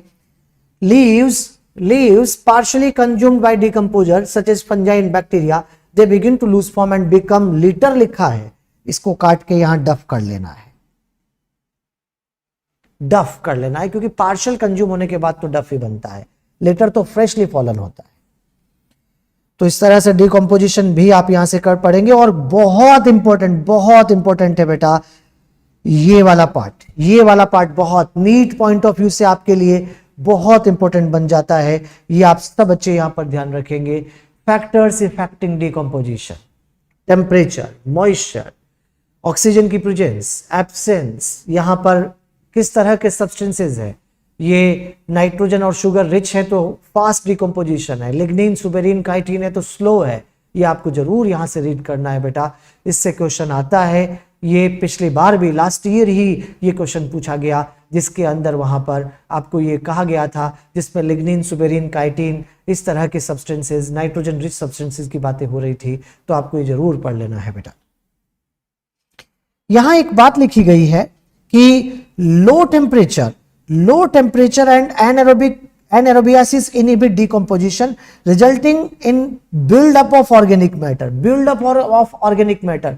ये डिकम्पोज्ड ऑर्गेनिक मैटर नहीं, अनडिकम्पोज्ड ऑर्गेनिक मैटर की बात हो रही है, क्योंकि लो टेम्परेचर पे डिकम्पोजिशन कम, एनएरोबिक कंडीशन के अंदर भी स्लो। अगर ऐसा हो रहा है तो जो अनडिकम्पोज्ड ऑर्गेनिक मैटर है वो इकट्ठा होता चला जाएगा, उसकी बात यहां पर हो रही है। उसके बाद आगे बढ़ते हैं बेटा, हमने डिकम्पोजिशन प्रोसेस भी आपको बता दिया है, इसके स्टेप्स भी आपको समझा दी है। आगे चलते हैं एनर्जी फ्लो, और एनर्जी फ्लो में फर्स्ट और सेकंड लॉ ऑफ थर्मोडायनेमिक्स सबसे पहले पेज पे यही आ रहे हैं। जब आप प्रोड्यूसर से कंज्यूमर और जब आप सन से प्रोड्यूसर और कंज्यूमर की तरफ जाते हो तो एनर्जी में बदलाव आ रहा है, क्योंकि सन से वो लाइट एनर्जी की फॉर्म में चलती है, और जब वो प्रोड्यूसर के पास पहुंचती है तो केमिकल एनर्जी में बदल जाती है, और जब कंज्यूमर की तरफ जाना शुरू होती है तो उसमें चेंज हो जाते हैं heat energy, mechanical energy, kinetic energy. तो यही चेंजेस तो यहाँ पर फर्स्ट लॉ बता रहा है कि प्रोड्यूसर से आप कंज्यूमर की तरफ जा रहे हैं, पहले सन से प्रोड्यूसर देन कंज्यूमर, उसमें चेंज। और फर्स्ट लॉ यही तो कहता है कि जब एनर्जी को ना तो बना सकते ना डिस्ट्रॉय कर सकते, उसे एक फॉर्म से दूसरी फॉर्म में बदल सकते हैं बेटा। अगर ऐसा है तो उस केस में समझ जाइए हमारा इकोसिस्टम फर्स्ट लॉ को फॉलो करता है। लेकिन बेटा एक बात मैं क्लियर कर देता हूं, हर बच्चों को यह दिमाग में क्लियर रहना चाहिए, जब मैं फर्स्ट लॉ की बातें कर रहा हूं तो चेंज की बातें कर रहा हूं, लॉस की बातें नहीं कर रहा। मैंने कहीं भी लॉस की बातें नहीं की है, मैंने बात चेंज की है जब फर्स्ट लॉ की बात की है। अरे जब लॉस की बातें आती है तो सेकंड लॉ ऑफ थर्मोडायनेमिक्स आता है। Second law of thermodynamics, further ecosystems are not exempt from the second law of thermodynamics। exempt का मतलब exception से है, ये second law of thermodynamics का exception नहीं है, मतलब कि उसको फॉलो करते हैं। और यहां पर बेटा याद रखो कि यहां सेकंड लॉ को ये फॉलो कर रहे हैं, तो किस तरह से कर रहे हैं? they need a constant supply of energy to synthesize the molecule they require to counteract the universal tendency towards increasing disorderliness। क्या कहना चाहती है एनसीईआरटी ये शब्द लिखकर, ये लाइन लिखकर? तो यहां पर आप बच्चों को ये क्लियर रहना चाहिए कि एनसीईआरटी यहां पर कहना चाह रही है कि ऑर्गेनिज्म अपने पास अपने बायोमास में जो एनर्जी रख लेता है, जो मॉलिक्यूल सिंथेसाइज कर लेता है, अरे उस एनर्जी को बाहर बिखरने से बचाता है और बाहर के रैंडमनेस को कम करके रखता है। हो सकता है वो जितनी भी एनर्जी अपने पास रख रहा हो, अगर मैं 10% लॉ के हिसाब से देखूं तो 10% एनर्जी अपने पास में रखता है, और 10% ही सही, जितना उसने अपने पास में रोक लिया उतना तो बाहर की रैंडमनेस को कम किया है भाई। अगर ऐसा है तो उस केस में वो रैंडमनेस को कम करने में लगा हुआ है, लगातार इस चीज में वो पार्टिसिपेट कर रहा है ताकि अर्थ की रैंडमनेस को बैलेंस करके रखे, कम करके रखे। खत्म नहीं करना चाहता, कम करना चाहता है। तो यहां पर आप बच्चों को यह ध्यान रखना है कि रैंडमनेस को कम करने के लिए वो यूनिवर्स की टेंडेंसी है कि जहां एनर्जी वहां रैंडमनेस, उसको कम करने में वो लगातार पार्टिसिपेट कर रहा है। उसके बाद में आगे बढ़ेंगे हम, और यहां पर फूड चेन आपको दिया गया है, ग्रास T1, गोट T2, man T3, secondary consumer लिखा है। बच्चों यहां पर एक बात मैं आपको बता दूं, ये जो एरो आगे लगाया है, जब इस एरो को देखो तो इसको भूल जाया करो, ये नहीं है वहां पर कोई ऐसा है जिसे आगे खाया जा सकता है। एनसीईआरटी ने एक ही फूड चेन में दोनों काम चला दिए, आपको T1, T2, T3 भी बता दिया, और साथ के साथ ये भी समझा दिया कि जिसे आगे खाने की पॉसिबिलिटी उसे टॉप नहीं कहते। तभी तो सेकेंडरी कंज्यूमर लिखा है यहां पर, तभी तो सेकेंडरी कंज्यूमर के नाम से पुकारा जा रहा है कि जिसे आगे खाने की पॉसिबिलिटी होती है उसे टॉप नहीं कहते हैं। नेक्स्ट में यहां पर ये पैराग्राफ जरूर पढ़ेंगे आप यहां पर, और डायरेक्ट याद रखेंगे कि जीएफसी एक्वेटिक एरिया का मेजर कंड्यूट है फूड चेन, और डीएफसी टेरेस्ट्रियल एरिया का मेजर कंड्यूट है। जरूर याद रखना है, टेरेस्ट्रियल एरिया में अगर सबसे ज्यादा कोई फूड चेन काम करती है तो वो है डीएफसी, और एक्वेटिक एरिया में सबसे ज्यादा एनर्जी फ्लो किसी फूड चेन में है तो जीएफसी में है। उसके बाद में मैन टॉप कंज्यूमर है, बिल्कुल ठीक बात है। वहां पर तो सिर्फ समझाने का प्रयास हो रहा था, इसलिए उस फूड चेन में इसको टॉप नहीं कहा गया है। उसके बाद में बेटा यहां पर आप देख सकते हैं कि नेक्स्ट यहां पर आप देख पाएंगे तो क्वेश्चन पूछे जा रहे हैं, स्टैंडिंग को आप जरूर पढ़ना है यहां से, बायोमास स्टैंडिंग क्रॉप को जरूर यहां से देखना है आपको। फ्रेश वेट ड्राई वेट के बीच का डिफरेंस आप सब बच्चों को क्लियर रहना चाहिए। आपको ये पूछा गया है कि डेट्राइटस फूड चेन के पास में कोई लिमिटेशन है क्या, तो आप इसका आंसर नो करेंगे। डेट्राइटस फूड चेन के पास कोई लिमिटेशन नहीं है, क्योंकि 10% लो फॉलो नहीं होता। अरे लिमिटेशन वहां आती है जहां 10% लो आता है, यहां पर 10% लो फॉलो नहीं है, इसलिए कोई लिमिटेशन नहीं है। उसके बाद पिरामिड्स आ रहे हैं, बहुत इंपॉर्टेंट बच्चों, नीट पॉइंट ऑफ व्यू से पिरामिड बहुत इंपॉर्टेंट, बहुत सिंपल टॉपिक है और इंपॉर्टेंट है। यहां से एक क्वेश्चन जरूर आता है बच्चों, ध्यान रखेंगे आप। इकोलॉजिकल पिरामिड्स में यहां पर सबसे पहले ये जो मैंने हाईलाइट किया हुआ है, ध्यान रखना। अगर आपसे क्वेश्चन पूछा जाता है कि 6 मिलियन प्लांट पे कितने टॉप कार्निवोर होंगे, तो आंसर 3 होगा। ये ध्यान रखेंगे, only 3 top carnivore, only 3 top carnivore जो कि सरवाइव करेंगे 6 मिलियन प्लांट पे। इसकी कोई कैलकुलेशन नहीं, एनसीईआरटी है, डायरेक्ट याद रखना है आपको। उसके बाद में बेटा यहां पर ये डेटा एक बार थोड़ा थोड़ा सा देख लेना, ज्यादा रटना नहीं है। ये पिरामिड क्वेश्चन बनाता है, ध्यान रखेंगे। और अब मैं आपसे भी क्वेश्चन पूछूंगा, इन्वर्टेड, ये जो आपके सामने पिरामिड है अभी आप बोर्ड पे देख रहे हैं, इन्वर्टेड पिरामिड। एक बालक चैट बॉक्स में लिख रहा है कि स्टैंडिंग क्रॉप और स्टैंडिंग स्टेट में क्या डिफरेंस है। वैभव, बेटा वैभव, स्टैंडिंग क्रॉप किसी भी एरिया का टोटल लिविंग ऑर्गेनिक मटेरियल है, जो जिंदा है वो क्रॉप है, और उस एरिया में जितना इनऑर्गेनिक मिनरल है वो स्टेट है। इनऑर्गेनिक मिनरल को स्टैंडिंग स्टेट के नाम से पुकारेंगे, और ऑर्गेनिक लिविंग ऑर्गेनिक मैटर को स्टैंडिंग क्रॉप कहा जाएगा। सीधे शब्दों में बोलचाल में कहूं तो उस एरिया में जितने भी जिंदा रह रहे हैं वो स्टैंडिंग क्रॉप को रिप्रेजेंट कर रहे हैं, और जितना सॉइल में इनऑर्गेनिक मिनरल वहां यूनिट टाइम में है वो स्टैंडिंग स्टेट है बेटा।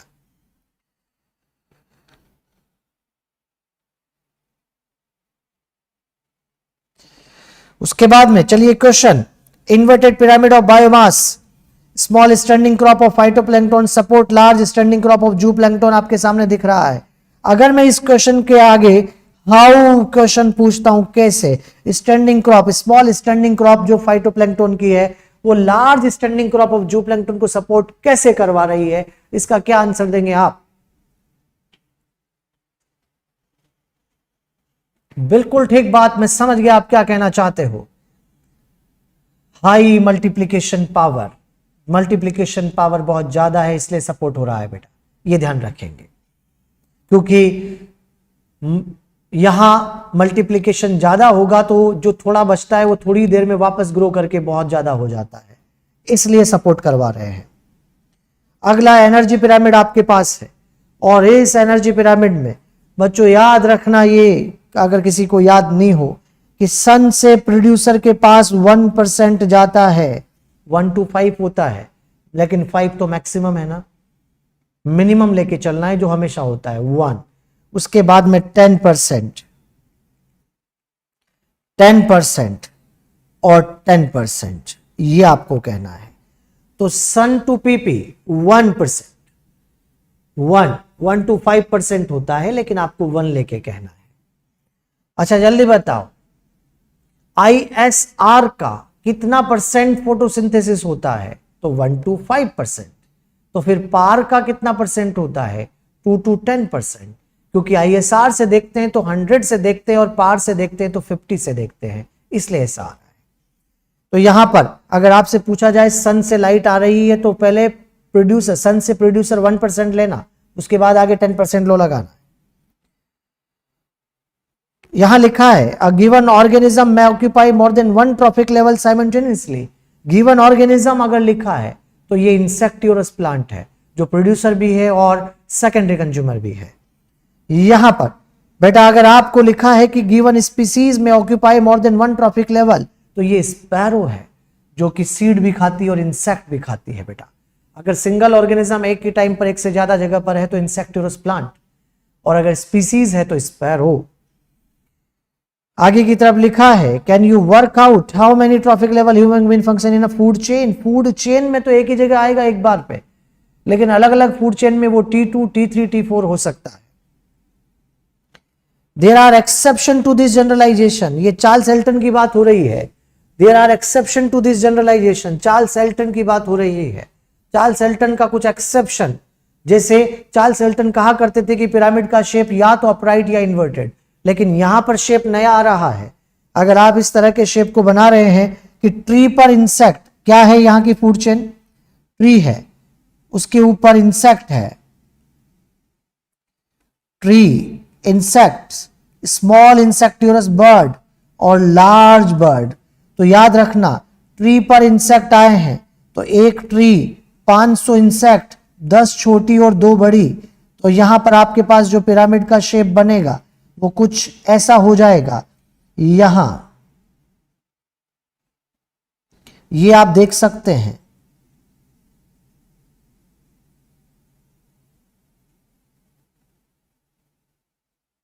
स्पिंडल शेप पिरामिड आ रहा है, स्पिंडल शेप। और यहां चार्ल्स एल्टन कहते थे कि अपराइट या इन्वर्टेड, लेकिन हमने कहा कि शेप नया भी आ सकता है, स्पिंडल शेप। यही एक्सेप्शन है बेटा, ये ध्यान रखना। और चार्ल्स एल्टन गलत नहीं थे, क्योंकि वो एक बार में प्रीडेटरी या पैरासिटिक फूड चेन लेते थे। हम भी सही हैं, क्योंकि हम जानते हैं कि नेचर में सब इंटरकनेक्टेड है। उसके बाद में biomass in a sea is generally inverted. बच्चों, सब बच्चे मेरी बात सुन लेंगे ध्यान से। आंसर यहां पर बहुत बढ़िया, सूरज, ओहो गजब। यहां पर ध्यान दीजिए, जब भी आप पिरामिड वाला क्वेश्चन सॉल्व करेंगे तो सबसे पहले क्वेश्चन की लैंग्वेज में आप देख लेंगे कि पिरामिड नंबर का है, एनर्जी का है या बायोमास का है। पहले तो ये चेक कर लो, उसके बाद में फिर आपको यहां पर अगर डिसाइड हो गया कि नंबर, एनर्जी या बायोमास में से कौन सा है, तो फिर आगे आपको ये कंफर्म कर लेना है कि प्राइमरी प्रोड्यूसर सबसे नीचे ही आएगा, प्रोड्यूसर बेस पे ही रहता है। उसके बाद primary consumer, secondary consumer, top consumer रहेगा। उसके अकॉर्डिंग पिरामिड बनाना है, अपने आप ही शेप आ जाएगा। और ओशियन में बायोमास के पिरामिड जनरली इन्वर्टेड होते हैं। ये जनरली क्यों लिख रही है एनसीईआरटी, जनरली इन्वर्टेड क्यों? क्योंकि in case of water Bloom ये कभी कभी अपराइट भी हो जाते हैं, इसलिए जनरली लिखा है। उसके बाद में ये यहां पर आपको लिमिटेशन ऑफ इकोलॉजिकल पिरामिड दिया है, जरूर सब बच्चों को आना चाहिए इकोलॉजिकल पिरामिड की क्या क्या लिमिटेशन है, ये आपको ध्यान रखना है। 3 लिमिटेशन है। यहां पर फूड चेन लिया है, वेब नहीं है, फूड चेन नेचर में एग्जिस्ट नहीं करती। दूसरा, डीकंपोजर्स को जगह नहीं मिली, वो एसेंशियल पार्ट है। तीसरा, ऐसा ऑर्गेनिज्म जो एक से ज्यादा ट्रॉफिक लेवल पर है, उसे एक पिरामिड में दोनों ट्रॉफिक लेवल नहीं बना सकते। स्पैरो को एक पिरामिड में या तो हम प्राइमरी कंज्यूमर बनाएंगे या सेकेंडरी कंज्यूमर बनाएंगे, दोनों एक ही पिरामिड में नहीं बना सकते। तो याद रखेंगे आप, एक ही पिरामिड में ऐसे ऑर्गेनिज्म जो एक से ज्यादा ट्रॉफिक लेवल पे वो नहीं आ सकते। ये तीसरी लिमिटेशन है। उसके बाद इकोलॉजिकल सक्सेशन, बहुत इंपॉर्टेंट पार्ट है बच्चे, ये भी यहां से भी क्वेश्चन बनने के चांसेस आ जाते हैं। तो pioneer, climax community, cereal community, सीरे, ये सारी टर्म आपको आती है ना? तो फिर जल्दी से मुझे बताओ, तुरंत मुझे बताओ कि जो फर्स्ट कम्युनिटी आती है 1 2 3 4 5 6 7 7 कम्युनिटी आई। जो फर्स्ट कम्युनिटी आती है उसको किस नाम से पुकारते हैं? पायोनियर। जो लास्ट कम्युनिटी उसको किस नाम से पुकारते हैं? क्लाइमैक्स। बिल्कुल ठीक बात। और जो बीच में आती है वो क्या कहलाते हैं? Seral community. और इन सबको कंबाइंड करके क्या कहते हैं? Sere. First community during succession.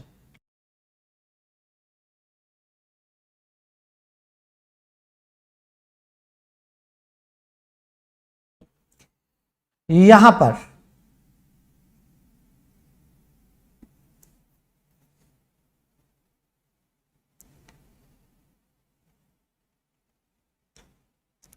बच्चों आपको क्या सक्सेशन और एवोल्यूशन में डिफरेंस पता है? सक्सेशन और evolution have been parallel process at the time. जब हमारी अर्थ पहली बार बनी थी तो यहां पहला ऑर्गेनिज्म आया तो सक्सेशन की शुरुआत, लेकिन जब एवोल्यूशन होता गया तो नए नए ऑर्गेनिज्म आते गए, और जैसे ही कोई नए आते गए तो सक्सेशन होता चला गया। तो जब प्रिमिटिव अर्थ से लेकर अब तक देखेंगे तो सक्सेशन एवोल्यूशन एक जैसा हुआ है, पैरेलल प्रोसेस रहा है। लेकिन आज अगर हम देखें तो एवोल्यूशन तो चल रहा है लेकिन सक्सेशन होल्ड पे है, क्योंकि एवोल्यूशन तो हर पल होता है, हर मोमेंट पे होता है, लेकिन सक्सेशन तो तब होता है जब नई स्पीसीज आती है। अगर मैं आज ह्यूमन को स्टेबल कम्युनिटी मान रहा हूं तो इसके अंदर एवोल्यूशन तो हो रहा है लेकिन सक्सेशन नहीं। लेकिन जिस दिन होमो सेपियन सेपियन को रिप्लेस करके होमो सेपियन फ्यूचरिस्ट आएंगे, सक्सेशन दोबारा होगा। जिस दिन एंजियोस्पर्म को रिप्लेस करके कोई नया आएगा, सक्सेशन दोबारा होगा। तब तक के लिए सक्सेशन होल्ड पे है। हाँ, सक्सेशन हमेशा के लिए कभी नहीं रुक सकता बेटा, क्योंकि आप सब बच्चे जानते हैं कि biotic communities are never stable, never stable. तो सक्सेशन होल्ड पे है और एवोल्यूशन चल रहा है, क्योंकि एवोल्यूशन तो हर पल होता है, हर मोमेंट पे होता है। फिर आप कहेंगे कि सर कैसे होल्ड पे है? आज हम कहीं देखते हैं कि ग्रास के बाद में श्रब उग जाती है तो वहां तो सक्सेशन हो रहा है। बिल्कुल ठीक बात बेटा। अगर किसी जगह पर आपको ग्रास के बाद श्रब उगती दिखती है तो वो सक्सेशन एवोल्यूशनरी नहीं, इकोलॉजिकल होता है। अरे जो प्रिमिटिव अर्थ से लेकर अब तक जो हुआ वो एवोल्यूशनरी सक्सेशन है।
हेलो,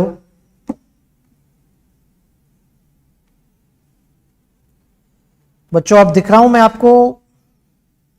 कुछ टेक्निकल इशू?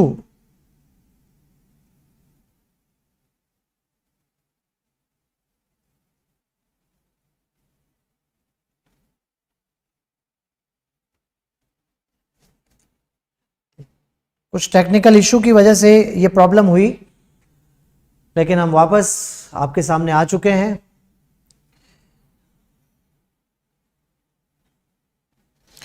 चलिए, तो सक्सेशन एवोल्यूशन की बात हो रही थी।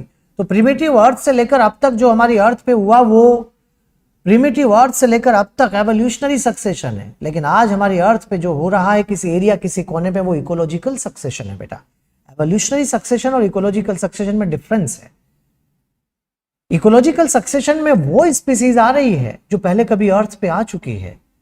अगर यहां अनअकैडमी के पास वाले नाले में अगर श्रब उग रही है तो वो श्रब क्या अर्थ पे पहली बार आई है? नहीं, वो अर्थ पे पहली बार आ चुकी है और उस नाले ने, उसके एनवायरनमेंट ने उसको सपोर्ट किया है, तब जाकर वो यहां पर ग्रो कर पा रही है बेटा, क्योंकि वहां मिट्टी बढ़ गई इसलिए आ रही है। तो इकोलॉजिकल सक्सेशन तो एनवायरनमेंट के सपोर्ट की वजह से होता है। स्पीसीज तो पहले कभी अर्थ पे आ चुकी है, वो स्पीसीज उस एरिया में इसलिए क्योंकि उसका एनवायरनमेंट उसको सपोर्ट कर रहा है। तो बच्चों आपको इन दोनों के बीच का डिफरेंस समझ में आना चाहिए, इकोलॉजिकल सक्सेशन और एवोल्यूशनरी सक्सेशन। उसके बाद में आगे बढ़ेंगे और यहां पर प्राइमरी और सेकेंडरी सक्सेशन के एग्जांपल सब बच्चों को क्लियर होने चाहिए, पढ़ना ही है किसी भी हालत में, क्वेश्चन आता है। उसके बाद में यहां पर बेटा